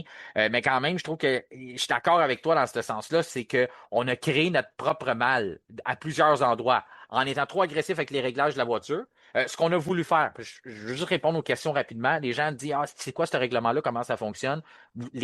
les voitures ont des patins en dessous, des patins en titanium qui protègent la Planche de planche. bois, là. C'est ça, qui protège les patins en titanium, c'est l'élément de mesure qui protège que la planche de bois vient cogner en dessous pour la sécurité des pilotes. On a fixé ce règlement-là. On a dit on va protéger les pilotes pas que ça cogne trop, le marsouinage, toutes ces choses-là avec l'effet de sol. Sauf que si on dit au monde, vous pouvez pas descendre trop bas du sol et il y en a qui le font, bien, il y a des avantages dans l'effet de sol à aller tirer lorsqu'on roule plus près. À cause qu'on essaie de sceller le dessous, créer une espèce de un vacuum, là, comme une balayeuse, puis on vient coller ça au sol. Donc, c'est sûr que si on est capable de réduire l'espace dans la hauteur de caisse, mais à ce moment-là, il y a un avantage à les tirer. Donc, c'est pour ça qu'on disqualifie ceux qui vont trop loin avec ça. Ensuite, la barre de titanium, les fameux patins ont 10 mm d'épaisseur. S'ils descendent en dessous de 9, on donne une certaine tolérance, mais on est allé en bas de la tolérance permise. Donc, automatiquement, il n'y a pas d'histoire de la voiture est orange ou la voiture est rouge. C'est disqualification automatique, comme on a vu dans le cas de Ferrari, comme on a vu dans le cas de Mercedes par le passé, et comme on vient de voir avec les deux voitures McLaren. Pourquoi McLaren est responsable de son malheur? C'est on a été surpris un peu, mais on a décidé de mettre beaucoup d'appui sur la voiture. C'était correct parce que ça a été payant pour signer la pole position. Ce qui a été moins payant, c'est qu'en mettant beaucoup d'appui sur la voiture, bien sûr, c'est l'effet aérodynamique, mais le vent vient appuyer la voiture, la fesser au sol. Bien, ce que ça fait, c'est que ça va venir, bien sûr, rapprocher la voiture de l'asphalte, mais ça va aussi mettre de la pression sur les pneus. Et c'est ce qu'on voulait faire. On voulait générer de la chaleur sur nos pneus avec beaucoup d'appui aérodynamique. Et là, on a été surpris que pendant la course, l'adhérence était là. Plus que lors des jours d'avant, puisque là, on avait étendu du caoutchouc à travers les 3 jours, même si ça disparaît puis il y a eu la pluie. On a été surpris pendant la course à quel point qu'on avait de l'adhérence. Ce que ça a fait, c'est que tout le monde est allé plus rapidement que dans nos calculs. Puis en roulant plus vite, ben, c'est venu accentuer le phénomène d'usure en dessous de la voiture. Donc, c'est là qu'on s'est fait prendre tout simplement du côté de McLaren. Puis quand on s'en est rendu compte, ben, il était beaucoup trop tard. Puis là, on essayait de faire du rattrapage. Finalement, on s'est brûlé. Puis on s'est pas juste brûlé avec Piastri, on s'est brûlé avec Norris. Puis ce qui est le plus fâchant, là, c'est quand on regarde les données, Lando Norris avait un de ses patins qui était réglementaire, mais c'est l'autre qui était trop usé. Je suis pas fâchant de la décision de la FIA de dire on aurait dû la laisser aller parce qu'il y a juste un patin. Le règlement, c'est le règlement. C'est fâchant du fait que si on avait levé le pied peut-être un tour d'avance, on aurait évité la disqualification juste du côté de Norris. Je te dis pas que ça aurait réglé tous nos problèmes parce que je pense que ça aurait généré encore plus des histoires de théorie de complot. Il aurait fallu que ce soit juste Piastri qui soit disqualifié. Mais quand même, je veux dire que dans la gestion, c'était faisable d'éviter ce problème-là. Là. Mais tu sais, je l'aurais compris si ça avait été, pardon, juste Piastri qui avait été disqualifié parce que lui, Il il est en poussait. arrière, là. Il doit foncer Mhm. davantage, il doit gagner Oui. des positions, il n'y a plus de temps à perdre. Norris peut gérer. À la limite, j'aurais plus accepté ça du côté de McLaren qu'on prenne des chances avec Piastri puis que Norris, on n'en prenne pas, compte tenu d'où il se situe actuellement au classement. Alors, moi, j'ai de la misère quand on dit ah, on n'a pas pu le tester assez durant les séances d'essai, puis il y a eu la pluie. Tu sais, tu n'es plus à l'étape de prendre ce genre de risque-là. Là, si McLaren avait fini quatrième et cinquième, on aurait dit ben, tu sais, il n'y avait pas la voiture, puis c'est pas grave, tu sais, surtout pour Norris, évidemment. C'est pas grave parce qu'il peut quand même être champion au Qatar, puis il est quand même bien en avance, puis ça n'aurait rien changé.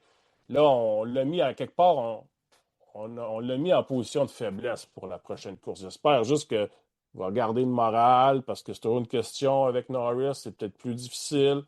J'espère juste qu'il ne sera pas affecté psychologiquement par ce qui s'est passé là, puis peut-être Piastri aussi, qui a révélé là, récemment qu'il était affecté par les décisions, notamment à Monza, qu'on lui a demandé de laisser passer Norris. Donc, tu sais, on fragilise quand même la position de nos pilotes, puis ça, on l'a fait juste parce qu'on a voulu être trop agressif, puis c'était pas nécessaire. Penses-tu que. Moi, je regarde les pointages, je me dis que Piastri n'est pas autant pénalisé non plus. Parce qu'il se retrouve quand même, oui, le Max le rejoint, là, c'est 366, 366, là, mais quand Mhm. même, il se retrouve à 24 points de Lando Norris. C'était pas ça le scénario à la fin de cette journée-là. Là. Lui, dans le Non, fond, là, on s'essuie puis on commence. Euh, il est moins déçu que Lando. Là. Lui, pour lui, ça lui joue quand même dans les mains. Il y a encore je des suis d'accord. possibilités. C'est ça, hein, il y a encore des possibilités. Ça l'aide. Ça Il y a une l'aide, c'est course de ça. moins pour combler l'écart, évidemment, mais il y aurait eu c'était 30 points là, d'écart. Là, tu sais. Donc, c'était une victoire puis 5 points. C'est beaucoup plus facile pour Norris d'aller chercher Mhm. les points qu'il avait besoin face à Piastri pour le devancer définitivement au championnat lors de la prochaine course. Là, Piastri, pardon, ben, il est à 24 points encore, comme il était à 24 points à la fin du Grand Prix du Brésil. C'est quand même beaucoup, mais il est plus près, là. Mais Puis je pense non, qu'il s'en sac de perdre sa deuxième place au championnat, là, tu sais. Qu'il oui. soit deuxième ou troisième, ça ne le concerne pas, là. Scénario hypothétique, là. Max remporte la sprint. La pression, Ouais. la pression devient lourde encore. On continue, là. On entend le lion rugir, là. Après ça, dans la course, les deux McLaren veulent s'imposer.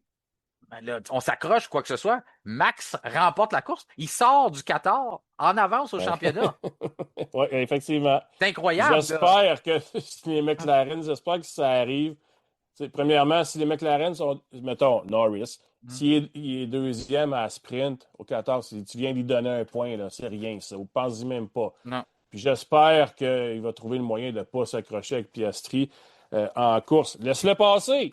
Pas grave. C'est pas toi grave, qui es c'est bien ça. positionné. Tu l'as mérité, cette Ouais. position de confort-là, à ce temps-ci de l'année. Laisse-le y aller. Il finira deuxième. Tu l'as Puis écrit en dans plus de ton ça, livre. juste dire que c'est. Ouais. Pardon? Tu l'as écrit dans ton livre, tu la racontes l'histoire de Jacques. Jacques a laissé passer les McLaren là, en 97. Là. Il savait qu'il Ben gagnait oui, son titre. RS 97, Ouais. effectivement. Tu sais, Toutes les fois puis que tu parles de ça, ça me fait penser à ça, de dire s'il était conscient, j'ai pas Michael n'est plus là, j'ai pas besoin de la gagner, cette foutue course-là, là, surtout que j'ai pas exactement. dans des Compte les conditions. points. C'est ça. Gère. Gère Puis, tu ta course, sais, gère ton championnat. Norris, il a travaillé fort pour se donner cet avantage-là, puis ce confort-là. C'est plus grave, là. Si tu as besoin de laisser passer Piastri pour t'assurer de finir la course, fais-les. Tu vas finir Mhm. d'un point de toute façon, puis tu as des très bonnes chances d'être sur le podium. Et en plus de ça, Piastri, ben, malheureusement pour lui, ses derniers Grands Prix, il n'est pas tant que ça une menace pour Norris. Donc, Moi, j'ai pas arrêté de répéter que le 14, je pense, c'est un endroit McLaren, OK?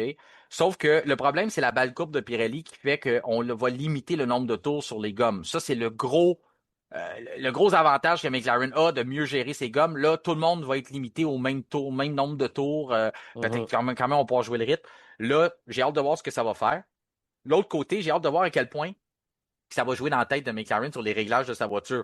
Parce que je ne veux pas les comparer à Ferrari. Je pense que Ferrari, on a plus de problèmes, sauf qu'on a vu quand même, depuis cette fameuse disqualification-là, c'est venu nous troubler. Lorsqu'on vient de temps de faire des réglages, Oui. on a toujours peur d'aller trop bas. On veut éviter la double disqualification. On demande aux pilotes de faire encore le terme, je vais vous trouver un terme français là, pour les prochaines fois, mais on demande encore de faire du lift and coast constamment à nos pilotes, Leclerc et Hamilton.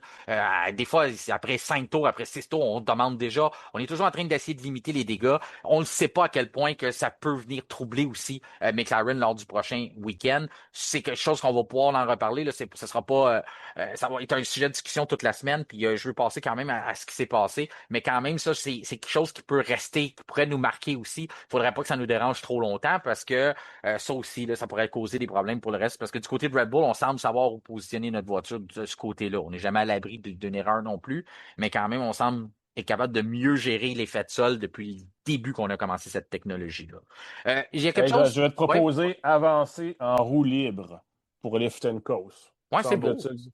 Relâcher et avancer en roue libre. Fait que je pense que si on dit avancer en roue libre, on comprend. Tu lèves la pédale Ouais. d'accélérateur Non, je puis pense que tu c'est laisses beau. la voiture par le virage. Il va peut-être falloir que je continue de dire lift and coast et avancer en roue libre pour que les gens comprennent ce que je Ouais, veux dire. Mais de effectivement. quoi tu parles, lui? Je risque de m'imiter bien des messages. C'est quoi vous parlez quand vous dites ça? Ouais, ok, donc c'est vrai, t'as raison, c'est une belle façon. Avancer en roue libre, je vais le retenir. Là, je vais faire un petit clin d'œil, par exemple, à nos amis. As-tu vu les signaleurs encore en piste à la fin du Oui, premier virage? C'est épouvantable, ça. J'ai pensé tout de suite à notre ami Pascal Loyer-Durand, signaleur, puis à oui. nos amis de la SRQ aussi, qui feraient pas ça. Je comprends qu'ils ont peut-être eu les mauvaises informations, mais c'est dangereux, ça? Surtout avec l'angle de caméra. Tu vois une voiture s'emmener au bout de la ligne droite. OK, c'est une voiture virtuelle, mais on sait à quel point il y a très peu d'adhérence, que c'est un virage où les gens, où les pilotes font des tout droits tout le week-end, puis là, t'aurais pu t'en aller directement dans une foule de signaleurs. Ça, là, c'était épouvantable à ce moment-là. Ouais, honnêtement, c'était vrai. C'était vrai que c'était épeurant, là, puis je Ouais. comprends pas la FIA d'avoir absous immédiatement l'organisation de Las Vegas. Je pense que peut-être qu'on voulait pas non plus leur taper dessus Mhm. avant d'avoir toute l'information. Mais effectivement, là, tu peux pas accepter cette situation-là. Puis moi, je suis de l'époque là, où j'envoyais des signaleurs, comme on le vu un petit peu plus tard. Il y en a un qui était allé en piste chercher un morceau. Des fois, là, quand j'ai commencé à écouter la Formule 1, des fois, les gars faisaient ça, puis les voitures passaient à côté. Oui. Là, on est rendu ailleurs. Là. Je pense que, tu sais, on en connaît, t'en connais. Bon, on voudrait pas que ça arrive. Tu sais, c'est des pères ou des mères de famille. Mhm. Moi, j'ai déjà vu au Grand Prix du Canada, il y en a un qui était mort, malheureusement, parce que Oui. pas dans des situations comme ça. Il y en a un Mais qui avait il tombé devant remorquait une la voiture. voiture, ben, il est Ah tombé oui. dessus, c'est ça. Ah oui. Ça Ah s'était non. passé, la sortie de Gutiérrez, c'était devant où j'étais, dans le 12. Alors, tu sais, quand tu arrives chez vous, puis tu apprends qu'il y a un signaleur qui est mort parce que, tu sais, tu vas aller voir un Grand Prix puis avoir du fun. Non, ça passe pas, là. Non, ça passe pas. Il Ah, faut puis éviter que avec ça se toute la reproduise. technologie qu'on a aujourd'hui, c'est ça que je trouve. Ça n'a pas de bon Ben, sens, mais et en tout cas, surtout que tu ralentis la course pour que ça soit sécuritaire. Ouais. Allez-y jusqu'à fond. Même si des fois, ça me fâche quand ils passent 8 voitures, 8 tours Ouais. sur safety car, puis qu'ils en prennent, tu sais, ils se dépêchent pas, on dirait, là. Des fois, Mhm. ils tirent. Mais justement, ils font ça. Prenez pas de chance. Puis en plus, Simon, c'est un circuit, un tracé de 6,4 km. Ouais, fait qu'il y a Euh, le temps. Pas un tracé de 4, là. Oui, ça roule vite, là. Je comprends que la vitesse de pointe est, tu sais, on est quand même à 70, plus 70% à fond de train, mais là, on est sur la voiture. En tout cas, non, ça, c'était, en tout cas, j'ai Mais on a l'impression. tous imaginé là, la voiture qui perd le Ben contrôle, puis oui. là, il en ramasse deux, trois. T'es non, non, non, non, Ah là, tu non, sais, je non, veux non, pas non, non. voir ça Écoute, ce moi, soir, là. quand j'ai vu ça, puis l'angle de caméra était parfait parce qu'on voyait exactement ce que les autres voyaient. Là. Ils s'en viennent, puis là, tu te dépêches, puis ils arrivent vite, là. Alors, c'était Ouais, ouais. épouvantable. George Russell, OK, aura eu les mêmes problèmes. Tu sais, quand on parle de drôle de gestion de McLaren, j'ai envie de dire que Mercedes a drôlement géré la course aussi. Encore là, Mhm. on n'a pas les mêmes situations. On se bat, oui, pour un championnat constructeur, on se bat plus ou moins. Là, on va reprendre la phrase à Toto Wolff qui dit un peu comme nous, on se bat contre l'équipe à une voiture. Là. Il parlait de Red Bull. Ouais. On est pas mal assuré de terminer deuxième du côté de Mercedes. Mais quand même, Russell qui veut aller chercher Verstappen au début, c'était plus ou moins une bonne idée. Mais je pense que Verstappen a joué un peu avec Russell à y faire à croire que tu peux venir me chercher, mais tu peux pas vraiment. Puis en même temps, il aidait Russell avec du DRS à devenir un meilleur bouclier pour retarder Norris. T'sais. Faut pas minimiser la compréhension ou le IQ de course, là, le QI Ouais. de course à Verstappen. Il y a des choses qu'il comprend très, très bien. Puis ça, j'ai trouvé qu'on a tombé un peu dans le piège, autant du côté de George que du côté de Mercedes. Après ça, George a eu encore les problèmes de volant qu'on disait que c'est vraiment pas le fun. Puis après ça, ben, il est retombé dans le piège lorsque Verstappen a arrêté au puits. Ben là, pensait être capable de l'avoir parce que lui avait arrêté avant, dit, on va se dépêcher, on va se dépêcher. Finalement, il est venu que, un peu changer la donne sur ses pneus. Dans le fond, on les a un peu brûlés au départ, a créé le fameux phénomène de grainage qu'on expliquait dans l'épisode de vendredi. Donc, tout ça, j'ai trouvé que c'était pas la meilleure gestion parce qu'on aurait pu se concentrer et finir deuxième. Par la force des choses, McLaren nous a finalement donné la deuxième place là, parce qu'avec la double disqualification, mais j'ai trouvé que c'était pas la meilleure gestion du côté de Mercedes. Quand on dit identifier c'est qui contre qui tu courses, c'est qui ton ennemi. Je Ouais. sais que côté d'un point de vue amateur, on veut voir les 20 courser un contre l'autre et pas nécessairement gérer leur course comme ça. Mais quand on se met dans les souliers là, de directeur d'écurie ou directeur de stratégie, j'ai pas trouvé que c'était bien aiguisé là, du côté de Mercedes en fin de semaine. Ouais, mais moi, je suis de ceux qui pensaient que Mercedes avait des chances de gagner là, cette course-là, là, Mhm. parce que c'est sûr que j'ai été influencé par ce qui s'est passé l'année dernière. Donc, j'y croyais, puis j'ai comme été déçu de voir que Russell n'était pas capable, au moins d'essayer de dépasser Verstappen. Avec le recul, je te donne raison. Tu sais, là, c'est sûr que, bon, on n'est plus en train dans l'émotion de regarder la course, puis effectivement, je pense que Verstappen était juste trop rapide, puis ça ne servait à rien d'essayer le coup. Bon, sauf que Russell, lui, il se bat pas pour un titre mondial. Puis, C'est tu ça. sais, aller chercher la victoire, ça aurait été bon pour lui, ça aurait été bon pour l'équipe. Ce que j'ai moins aimé, c'est ce que tu as dit. Comment ça que le problème de samedi se reproduit encore? Ah Ça oui. m'a surpris de la part de Mercedes. D'habitude, on est quand même meilleur que ça, là. Puis il l'avait sur la grille de départ. Tu sais, en s'en allant sur la grille de départ aussi, il l'a dit. Je comprends pas que tu sais, ça devait être vraiment quelque chose qu'on pouvait pas changer parce que ça nécessitait trop de temps. Mais en même temps, c'est de la sécurité.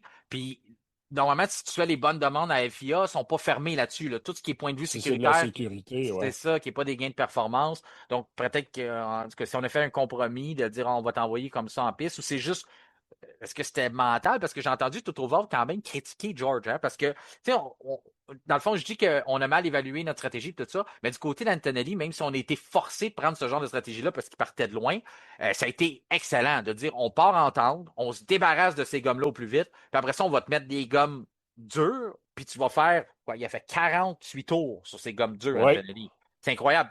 Puis là, oui, encore là, c'est par la force des choses, mais quand même, il a travaillé. C'est deuxième podium en autant de courses, troisième dans sa jeune carrière, il est vraiment en train de mettre les morceaux ensemble. Puis là, je le sais que tu l'aimes, George Russell, puis tu sais qu'à quel point que je respecte son talent, je pense que c'est un pilote incroyable. Je Oui. pense qu'il a une de ses meilleures saisons. Mais je l'entends dire aussi, si Verstappen s'en vient, il peut que perdre contre moi et tout ça. J'ai envie de dire qu'il est mieux de se concentrer sur Antonelli, qui est son coéquipier présentement, puis celui Oui. de l'année prochaine, parce qu'il va en avoir plein les bras dans moyen court terme, là.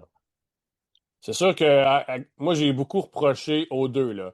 Mhm, Autant à Mercedes qu'à Red Bull d'avoir levé le nez sur Carlos Sainz l'année passée. OK, on aurait pu le signer. Puis là, bon, on a choisi de faire confiance à d'autres pilotes. Mais je suis en train de comprendre pourquoi Toto Wolff, il y a Antonelli là, en tête depuis des années. Puis mhm. pourquoi il a laissé sa chance. Là, ce qu'il a fait à Vegas, c'est extraordinaire, là. Ouais. C'était pas une remontée là, où tu le vois dépasser constamment plusieurs voitures. Puis oui, il y a eu des accidents là, qui l'ont aidé, des voitures en avant qui n'ont pas passé le départ. Mais reste qu'il a fallu qu'il fasse 48 tours sur des pneus durs et qu'il maintienne le rythme. Puis tu sais, pendant genre les 12 ou 15 derniers tours, il a gardé Piastri derrière lui. Et derrière lui, derrière Piastri, il y avait Leclerc, qui n'était pas non plus un client facile. Non. Puis il les a gardés avec des pneus qui étaient bien plus en âge. Et puis, quand c'était le temps de gagner des secondes pour compenser la pénalité, il a réussi à le faire face à la Ferrari dans les derniers tours. Donc, tu sais, puis moi, je suis de ceux qui vont vous dire là, que bien souvent en Formule 1, fais confiance à tes pneus. Tu peux les toffer pas mal plus longtemps que ce qui est prévu par Pirelli. Puis je pense qu'on a un bel exemple aujourd'hui. Puis tu sais, on en a parlé au Brésil. Il y en a qui n'ont pas fait confiance à leurs pneus puis ils ont reculé. Bon, on a une preuve flagrante, mais Antonelli, c'est un jeune pilote. Ça aurait été normalement un de ceux qui disait hey, on va jouer à sécurité. Puis lui, il était allé à fond. Il a maintenu le rythme. Puis avec les disqualifications, il va chercher une troisième position. Il était quatrième en piste. Oui, il avait fini Oui, il avait réussi à quatrième. garder son 5 secondes en fin. Il se battait pour ça, dans le fond, là, parce qu'il savait qu'il y avait une Exact. pénalité de 5 secondes pour un faux départ qui était OK, c'est Avec le lequel je suis règlement. pas d'accord. On peut en Ouais. débattre, là, mais Ouais. Bon, on a modifié un peu le règlement depuis Norris, là, parce que là, maintenant, on y va pas juste à l'évaluation. C'est si tu bouges, tu bouges. Il a bougé, mais en tout cas, il fallait. Fait que- il n'était pas sorti de sa boîte. Là. non, non, exactement. Il C'était n'avait pas eu un avantage sur les exact. autres. La roue a fait un quart de tour, même pas. Ouais, Tu sais. même pas. Puis c'est ça qu'on. Maintenant, on juge que avantage ou pas avantage, c'est Ouais, automatique. c'est Donc, ça. tu sais, Mais je on est content. comprends, là, Ouais, ouais, mais mais en tout vraiment. cas, Non, non, c'est ça. Mais il a le réussi quand tirer même. par les cheveux. C'est ça, mais malgré, tu pars 17e, tu as une pénalité de 5 secondes, puis oui, il y a eu double disqualification devant toi, mais tu finis quand même sur le podium. Tu es un jeune, tu sais, c'est pas un vétéran là, qui a fait ça, c'est pas Lewis Hamilton là, qu'on Mhm. fait, ouais, ouais, mais lui, il a quand même fait tout un travail. Puis moi, ce que j'ai trouvé, c'est que quand je dis que Toto Wolff a été sévère avec Russell, il a dit que si Russell avait géré un peu ses pneus comme Antonelli, ou il a trouvé que George a abandonné un peu vite puis dit ah j'ai perdu mes pneus, mais il trouve que peut-être s'ils avaient poussé un petit peu plus, les remettre dans une bonne température, les pneus seraient revenus à lui. C'est souvent ce qu'on voit dans les gommes dures.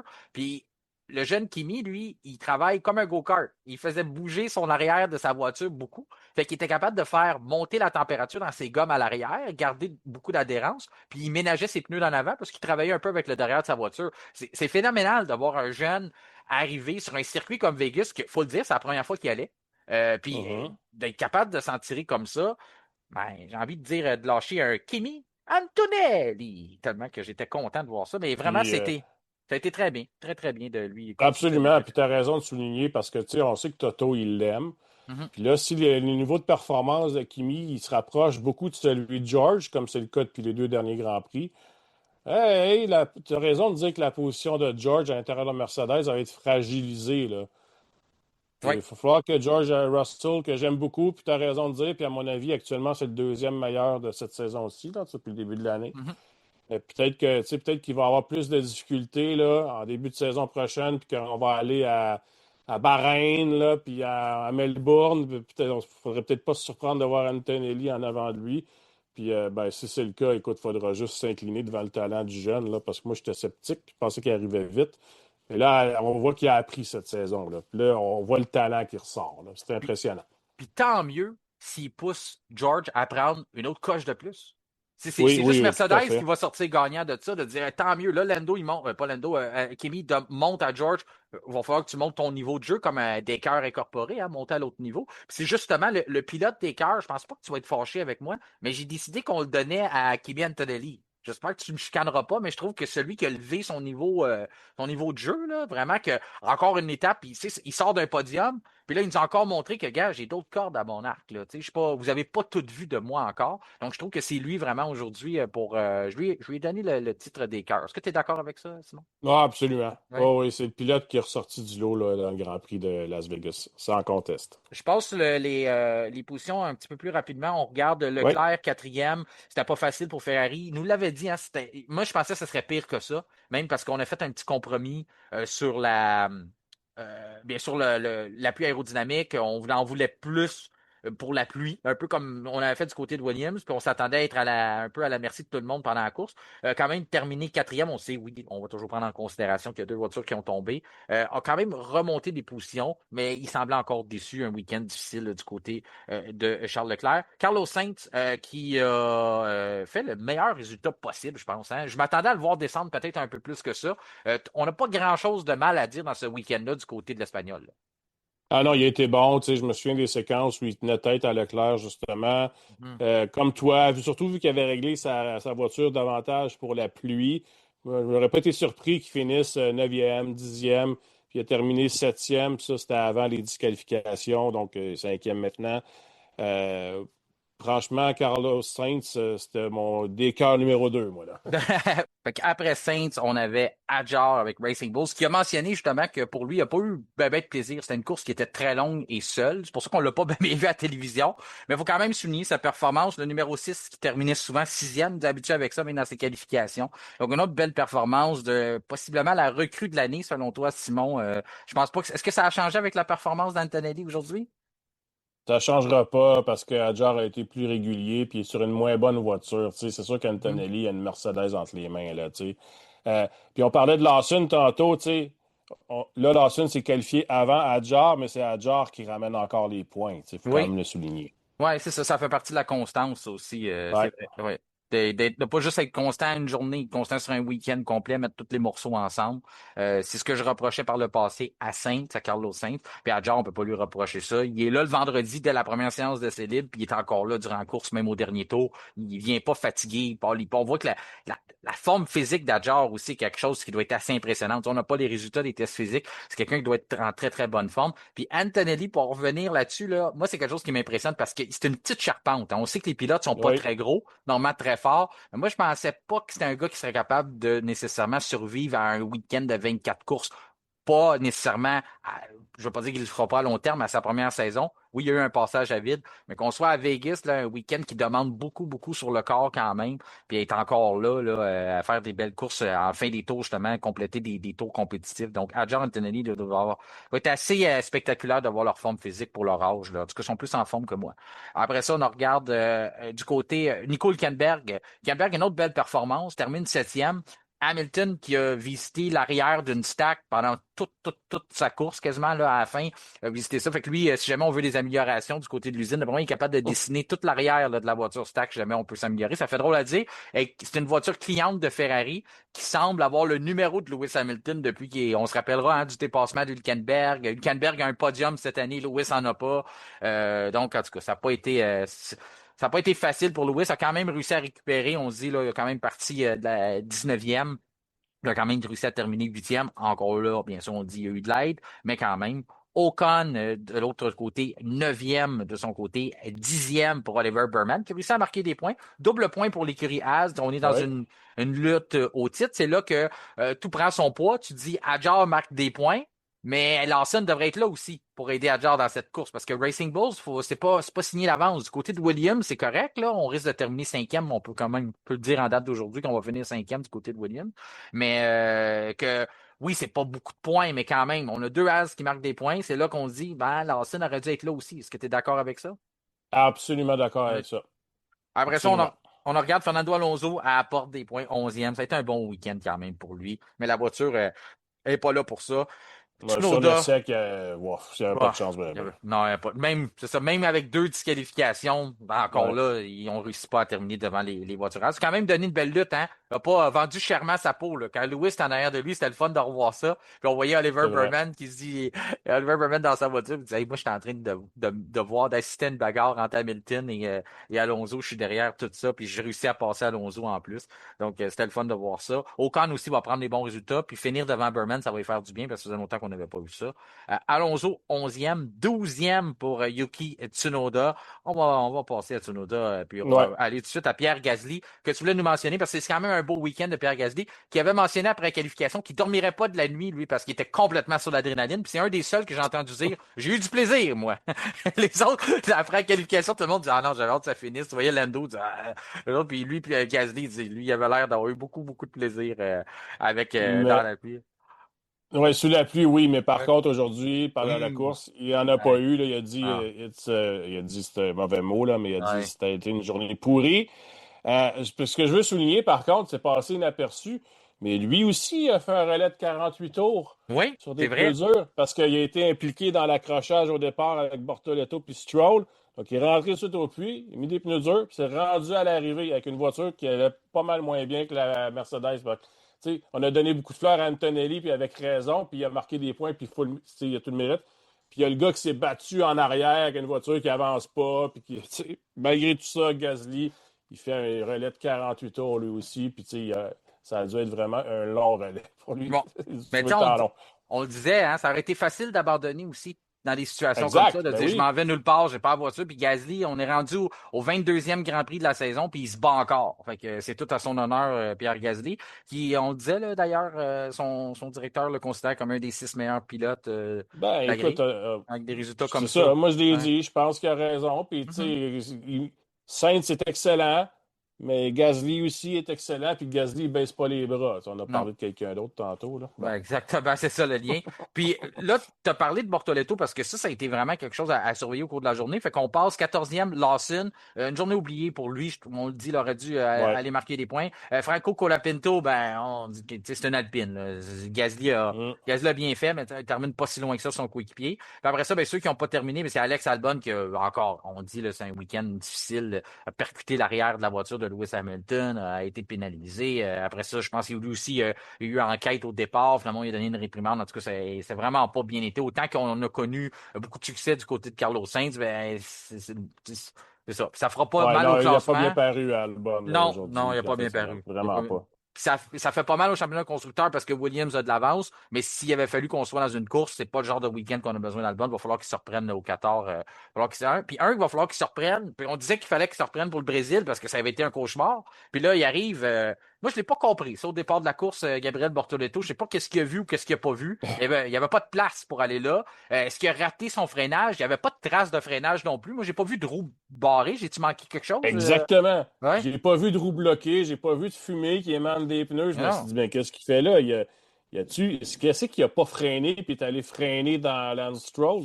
Honnêtement, c'était pas bon, là. C'était parmi Non. les pires manœuvres de la saison, là. C'est ça, puis s'il n'y avait rien à voir là, ça me donne l'impression des fois, là, tu sais, quand il y a des carambolages sur l'autoroute, puis ça fait 5 minutes que tout est arrêté, tout a frappé, puis t'en as quand même un qui arrive en arrière, qui sait pas ce qu'il fait, puis il rentre dans tout le monde, là. Ça veut dire, tout le monde essaie de négocier le premier virage, c'est assez clair que tout le monde ait ses freins, puis là, lui, il arrive, puis comme un missile. Ça, c'est qui avait été nommé dans le temps, là? C'était-tu le pilote? C'était-tu Petrov qui avait été... Vitaly Petrov, je sais Salut pas Vedra où qui tu avait été vas. nommé le missile russe ou quelque chose. En tout cas, Ah, ben, ça se peut ouais, bien, ouais, ouais. Kevin va nous entendre, puis il va savoir de quoi je parle, mais c'est ça que quelqu'un l'avait surnommé comme ça de mémoire. Ben, c'est ça, ça a eu l'air de ça. Même, on va dire, là, j'y ai pensé pendant une fraction de seconde. Gron, il a-tu voulu se venger sur Lance Stroll pour ce qui s'est passé au Brésil? Finalement, ça fait pas de sens de penser ça. Je dis, ben non, Martin, là, il est Non, je tard, pense prends pas, ton là. gaz égal, là, bois ton Pepsi. Mais tu sais, c'était à cette étape-là là, de dire comme, voyons donc, je sais qu'il s'est passé de quoi avec le, mais tu sais, on se dirait qu'ici, en tout cas, s'il avait voulu le viser, il n'aurait pas pu faire mieux. Mais c'est pas ça qu'il a fait. Exactement. C'est pas ça qu'il a fait. C'est excusé. Lance Stroll a pris les excuses. Fait que tout est réglé. On n'y a pas de chicane autour de ça. Sauf que tu vas bien le dire, c'est pas la manœuvre du siècle, c'est pas la manœuvre de la saison, là, ça. Puis de l'autre Non, puis côté, là, tu sais, oui, c'est un vas-y, jeune excuse. pilote, c'est une recrue, on va lui pardonner, mais il faut que ses patrons ils disent, écoute, ça, là, tu fais plus jamais ça. Non, Tu l'as fait, c'est fait, on fait plus ça, là. Tu sais, c'est c'est ça. fini, là. On s'est su, on recommence. Fait que, puis on recommence pas Ouais, la même exact, affaire, on c'est ça. commence d'autres choses. C'est ça. Puis il faudrait pas qu'il On abîme fait mieux. la belle livrée Audi l'année prochaine. Notre collaborateur Pascal va être triste. Il l'aime tellement. Après Ils ça, la changeront. c'est ça, ça leur permettra de changer de couleur. Après ça, Lance Stroll, de son côté, si on parle d'Aston Martin, parce que Ben, c'est un dossier que je voulais aborder avec toi, c'est un dossier qui retient beaucoup l'attention. Au moment où ce que les gens nous écoutent, ça a peut-être encore pris encore plus d'envergure parce que les gens nous écoutent le lundi. Puis là, au moment où on se parle, c'est Andy Cowell qui était une grosse acquisition. On en a parlé souvent au podcast. C'est un gars qui était derrière la motorisation hybride qui a procuré énormément de succès à Mercedes. C'est un gars qui s'y connaît en intégration de moteur. On est allé le chercher pour ça. On lui a confié le rôle de PDG. Après ça, on a pris une carte du livre de jeu à, Mercedes qui connaît beaucoup de succès en ayant un PDG qui est aussi directeur d'écurie. Une carte du livre de jeu de Red Bull qui avait la même chose avec Christian Horner. Du côté de Lawrence Stroll, il dit, je vais faire la même chose, je vais prendre Andy Cowell, je vais en faire mon PDG, mais je vais aussi le nommer directeur d'écurie. Il va remplacer Mike Crack. Puis là, ça sort comme ça aujourd'hui que probablement sur le point d'être congédié. Probablement que tout le monde le sait avant lui ou il le sait puis ça n'a pas été annoncé. Puis là, on va voir du côté d'Aston Martin, porte-parole, les personnes à qui il faut demander ce genre de questions-là. Puis on dit pas de commentaires. C'est vrai qu'il est congédié, c'est vrai qu'il n'y a pas de commentaires. Je comprends qu'on dit on veut pas, on commande pas les rumeurs. Ouais, mais quand c'est ton président, directeur général qu'on parle qui va perdre son emploi, il me semble que tu es capable de sortir un communiqué de dire il y a rien à voir là-dedans, c'est fake news, là, comme un Ouais, ouais, dit si ouais. bien. Il me semble que quand tu veux rendre service à quelqu'un, à ton employé, puis enlever un peu de pression à son entourage, sa famille, il me semble que c'est simple de sortir ça sans commenter nécessairement les rumeurs. Là. Ben écoute, on va voir comment l'histoire se développe, mais c'est sûr que ça sent pas bon. Puis tu parlais de Mercedes et Red Bull, là, des deux écuries qui ont dominé depuis les 15 dernières années. Tu sais. Puis Cowell était là avec Mercedes dans les grandes années, là, en 2014 puis 2020. Puis au même moment, tu avais la Red Bull où les gens disaient nous, on a le meilleur châssis, puis c'est Newey qui faisait ce châssis-là. Donc, tu avais un des concepteurs du moteur, puis un des concepteurs du meilleur châssis. Tu essaies de les faire travailler ensemble. Tu dis, écoute, ça va être une fusée. Puis là, ça a l'air que ça ne fonctionne pas.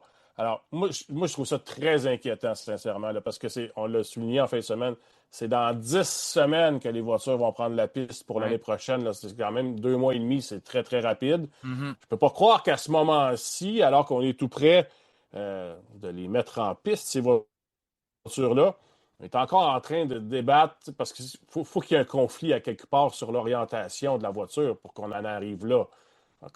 C'est si tard que ça en saison, on a un conflit sur l'orientation qu'on va donner à la voiture de l'année prochaine. Je trouve ça très inquiétant pour Aston Martin. Puis je vais dire, même aller plus loin, je trouve que ça manque un peu de sérieux. Là. Il faudrait que cette écurie-là commence à donner des résultats en piste parce que c'est sûr que les Britanniques vont s'impatienter. Puis ça, dès la première course de la saison prochaine, si ça ne fonctionne pas, vous allez voir que l'atmosphère va être pas mal plus lourde autour d'Aston Martin. Alors, peut-être qu'il y a des façons de faire à changer. Peut-être aussi qu'on devrait peut-être moins publiciser nos embauches, puis moins mettre des étoiles autour des gens qu'on embauche, puis après ça, quand on est pris pour s'en départir, c'est peut-être moins difficile. Je ne sais pas, mais j'aime pas du tout ce que j'entends, puis ça me fait croire que pour l'année prochaine, on est très inquiet. Faudrait pas donner une risée. Parce que là, il y a eu un moment, à un Ben, moment c'est donné, ça. il y a eu un certain moment dans les débuts d'Aston où on l'était quasiment. La Red Bull verte, avant, ça a été la Mercedes rose. Là, on trouvait que ça allait dans le bon sens. Tu le fais bien de le dire. Tu as euh, les deux responsables techniques des deux dernières dominations en F1. Le gars, le roi de l'effet de sol, le roi du moteur hybride, t'es mis ensemble. Là, après ça, dans les dernières semaines, on a parlé. Il y a eu 7 personnes qui se sont fait remercier dans le département aérodynamique. On pensait que c'était juste de dire, ben, on a fait des blagues avec François. On disait, ben, Gianni est tellement bon que tu dis, tu peux en laisser partir 7. Lui, j'ai un génie avec un calepin et une table à dessin. J'ai plus besoin de vous autres avec vos ordinateurs. C'est un peu ça qu'on a dit. Mais là, ça semble on lit entre les lignes. L'information sort au compte-goutte. C'est comme si la décision, c'est pas nécessairement Adrian Newey qui a décidé de remercier ces gens-là. Là, ça va pas parce que tu dis, Newey a été embauché supposément avec carte blanche. Après ça, tu as Andy Cowell qui est là, qui est président directeur général, puis il aurait été capable d'aller dans le département d'Adrian Newey, foutre du monde à la porte sans que lui soit consulté. Là, ça va pas parce qu'on se rappellera que ce type de régime-là, c'est le régime possiblement, on n'a pas encore rien de concret qui va ensemble, mais qui n'aime pas chez Red Bull, dans le sens que il y avait un président Mhm. directeur général qui communiquait avec le propriétaire en étant Christian Horner, puis qui prenait des décisions Puis AJ Newey était à la merci de ça. Il s'en va chez Aston Martin, on lui déroule le tapis rouge ou vert, peu importe la couleur, vraiment il est vert. Puis après ça, on lui donne le carnet de chèque, mets le montant que tu veux-tu des parts dans l'entreprise, c'est beau. On dit pendant la conférence de presse, c'est l'homme de la situation, mais il n'est pas PDG. Puis là, finalement, après ça, quelques mois après, tu as quelqu'un qui rentre dans son bureau puis qui met du monde dans la porte sans lui rien demander. Je comprends AJ Newey de se revirer de bord puis de dire, ben là, moi, c'est pas pour ça que j'ai signé. Puis c'est ce que je me suis sauvé que je voulais pas, puis là, ça recommence ici.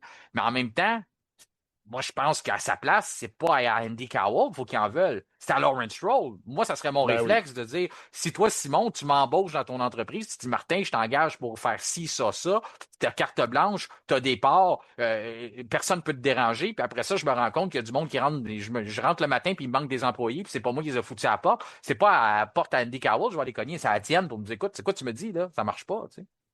Ah, exactement, tu as tout à fait raison. Donc, c'est sûr que si jamais ça ne marche pas bien, là, la Aston en début de saison prochaine, c'est la Lawrence Stroll là, qui va devoir faire face aux critiques. Ouais. C'est lui qui a construit cette équipe technique d'étoiles-là là, pour concevoir la voiture 2026. Puis on a tout misé sur 2026 hein, cette année. On a accepté de faire Hum, l'impasse sur la saison. Donc, ils attendront pas longtemps, les médias britanniques, avant de Non. tomber sa tête à Lawrence Stroll. Euh, J'espère qu'on va trouver moyen de changer les choses. Puis, tu sais, ça doit être décevant un peu, par contre, si tu appelles un Lawrence Stroll, de dire, ben là, Cowell puis Newey, tu sais, parlez-vous, puis apprenez à travailler ensemble, tu sais, Hum, acceptez de, que c'est pour le bien de l'équipe, là, tu sais, que vous avez des différends, mais trouvez des solutions, puis trouvez des endroits pour vous retrouver, là, tu sais, pour vous entendre, mhm. pour que l'équipe, la voiture s'améliore. Puis si vous n'êtes pas capable de faire ça, tu sais, je ne pense pas que Lawrence Stroll a le goût de gérer ça au jour le Ouais. jour non Faut-tu plus. qu'ils les amènent à la On va chasse aller aux faisans? Il y en a au qui font ça, faisant. là. C'est les sports de riches, là, les emmener à la chasse Oui, aux oui, faisans, créer des relations. On avait un ministre de l'économie ou un oui. ministre du développement des affaires qui faisait ça ici. Peut-être que ça serait une solution. Écoute, si ça prend ça, qu'il le fasse, là, tu sais, parce Non, mais sans faire des que, blagues. parlez-vous, puis Ouais. entendez-vous, là, tu sais. Ouais. Mais sans niaiser pour vrai, tu mentionnes, ça va peut-être commencer à chialer la presse britannique. Il y a un Ah, dénommé Fernando Alonso qui est très patient, puis oui, il peut être le vraiment. premier aussi à les planter dans les médias parce que c'est un gars, lui, qui a pas la langue de sa poche. On se rappelle ce qu'il a déjà dit d'Honda. Si ça vire au vinaigre, là, c'est le premier qu'il va falloir retenir. Là. Avant même que la presse s'en mêle, c'est Fernando qui va probablement commencer à dire ben là, moi, ça marche pas. Là. Tu sais, on le dit, hein, il veut sa victoire ou sa dernière victoire, Ouais. ou en tout cas, fait que si ça marche pas dans ce côté-là, c'est peut-être le premier qui va être très critique parce qu'il est très docile là, ces temps-ci, Fernando, puis il est pas toujours comme ça. Là, il a la bonne Ah, attitude, il il aide prend, l'écurie, il comprend qu'il faut être patient, mais à un moment donné, il n'y a pas une poignée dans le dos non plus. S'il voit ça qu'on va éclater, recommence, là. c'est C'est ça, si on ça. recommence le projet. Puis j'ai envie de te dire aussi, rappelle-toi le parallèle, AJ Newey, quand il devait se conformer au dessin que Renault envoyait. Donc lui, avant de concevoir sa voiture, parce que ça fonctionne comme ça pour les gens qui sont pas familiers, lorsque tu n'es pas motoriste puis que tu te procures là, tes clients, mais là tu reçois les dessins, puis là le moteur est fait comme ça. Là toi tu dis OK, ben là moi il faut que je dessine ma voiture alentour de ce moteur-là, la boîte de vitesse qui m'est fournie, la suspension normalement qui va venir avec. Donc tu dois commencer à dessiner ta voiture avec des choses qui sont fixes que tu peux pas changer. C'est ce qu'on a aimé lorsqu'on a fait le partenariat avec Honda. Ça permettait à AJ Newey de dire, moi, la pompe à l'eau, je la veux pas là, je la veux à gauche, je la veux en bas. Ça va m'aider à faire mon transfert de poids, mon équilibre. Puis il l'a dit, c'est à cause de ça qu'on a eu du succès avec notamment les voitures, la RB16, la RB16B, ces choses-là, on était capable de vraiment avoir un petit moteur du côté Honda, faire un meilleur emballage du poids aérodynamique. Puis ça, c'est là que AJ Newey, quand il n'y a pas ces contraintes-là, c'est là qu'il est comme un petit poisson dans l'eau. Là, tu as le département moteur, que Cowell s'occupe même s'il est PDG. Tu as le département d'AJ Newey. Puis là, s'il commence à aller voir Andy Cowell, puis il dit, ah, moi, je ne le veux pas là, puis je vais faire ça. Puis Andy Cowell dit, ah non, mais moi, je le mets là, parce que je dis ça. C'est probablement, ou c'est peut-être là que ça accroche aussi, là. Parce que Mhm, là, Newey mhm. se retrouve avec des menottes, puis c'est ça qu'il aimait pas dans le partenariat Red Bull-Renault. Un partenariat où on n'a pas gagné les championnats, on n'a rien cassé, là, à l'ère hybride, bien sûr, là, avec Renault. Là. Non. Mais d'un autre côté, tu sais, as peut-être un Cowell qui dit, ben là, moi, on m'a embauché pour mon expertise avec les moteurs Mhm. hybrides. C'est ça la recette qu'on appliquait dans le temps chez Mercedes, puis ça fonctionne encore probablement. Donc, je veux l'appliquer dans ma voiture à venir. Puis là, j'ai un frein, là, tu sais, c'est Adrian Ouais. Newey qui n'est pas d'accord. Tu sais, ça se peut que du côté de Cowell aussi, tu sais, Il y a quelque ça chose, achète. Je me rappelle de quelque chose aussi, la Mercedes. Rappelle-toi la Red Bull, comment qu'elle était braquée vers l'avant. On levait la suspension à l'arrière, OK?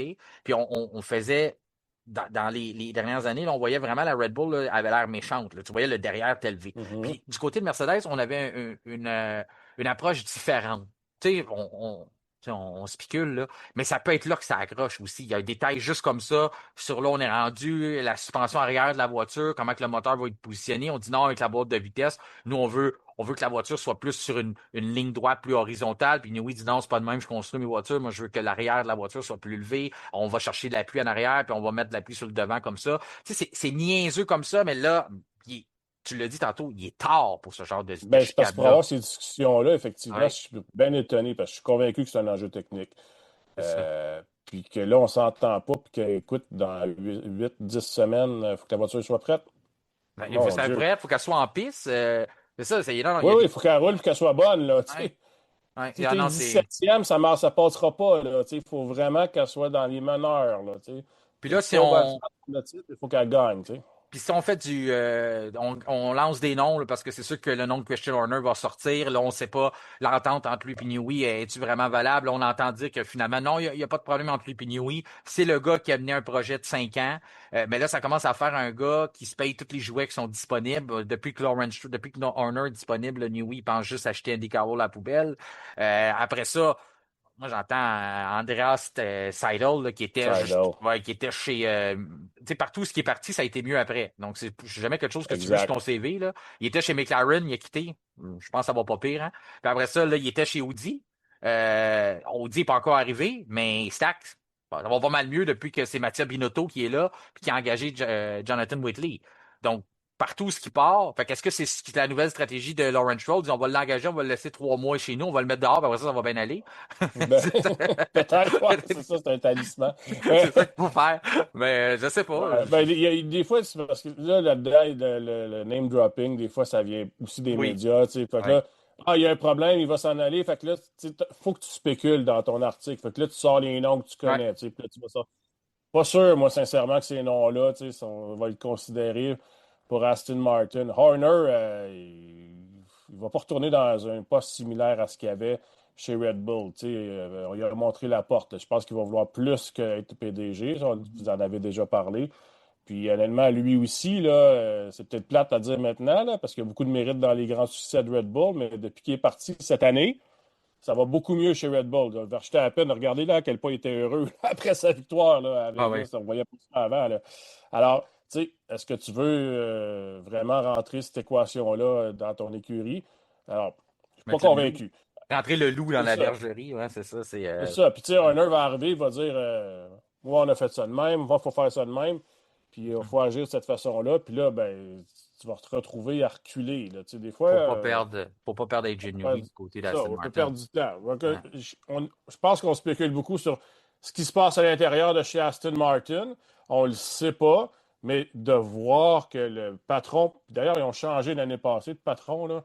Fait que, tu sais, ça recommence à ressembler à ce que faisait Ferrari, puis qu'on leur reprochait, tu sais, quand ils ont signé Vassar Ouais. cette année, on leur disait changez pas, vous allez reculer encore, on va perdre 3 ans. Mais là, ça commence à être similaire chez Aston Martin. Tu sais.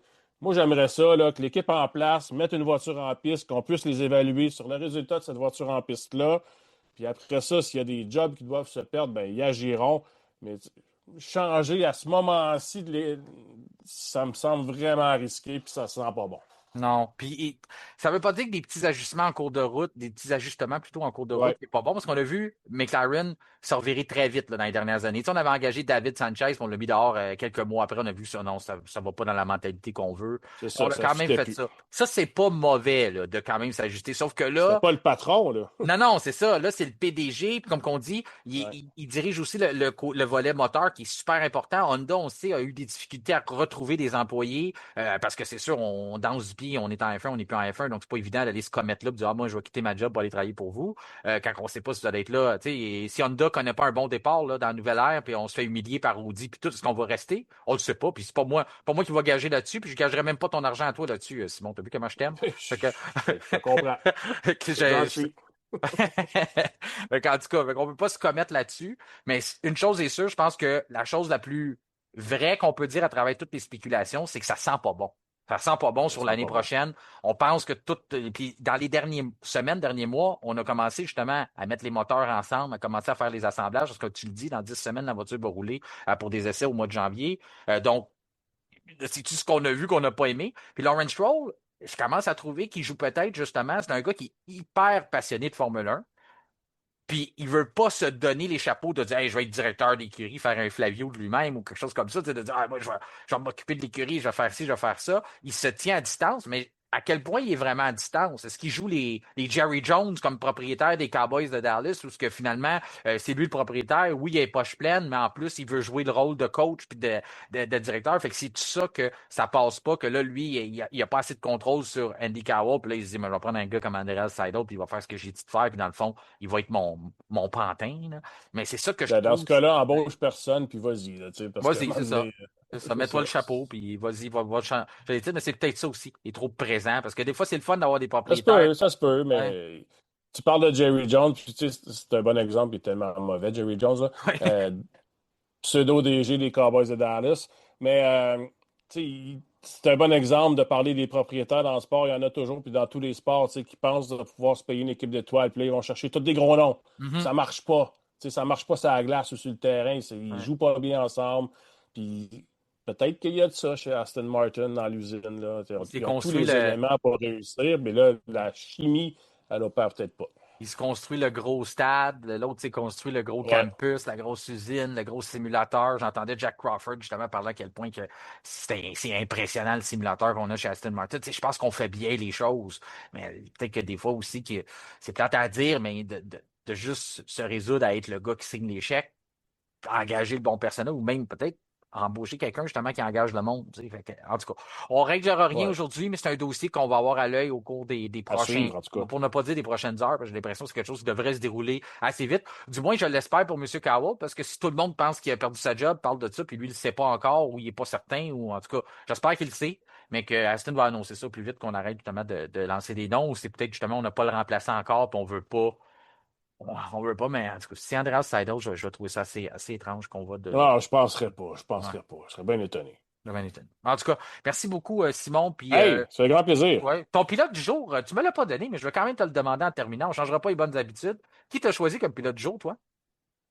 Ben, écoute, je vais revenir sur ce que j'ai dit tantôt. Pilote du jour, Antonelli, Mhm. puis pilote des cœurs, Carlos Sainz. Mais tantôt, on a dit, t'as dit ton Descartes, t'aurais pris 5. OK, je suis correct. Ouais, c'est correct. OK. Ouais, Descartes 5, ouais, ton ouais. pilote du jour, tu y vas pour Antonelli, c'est bon. Puis, c'est correct.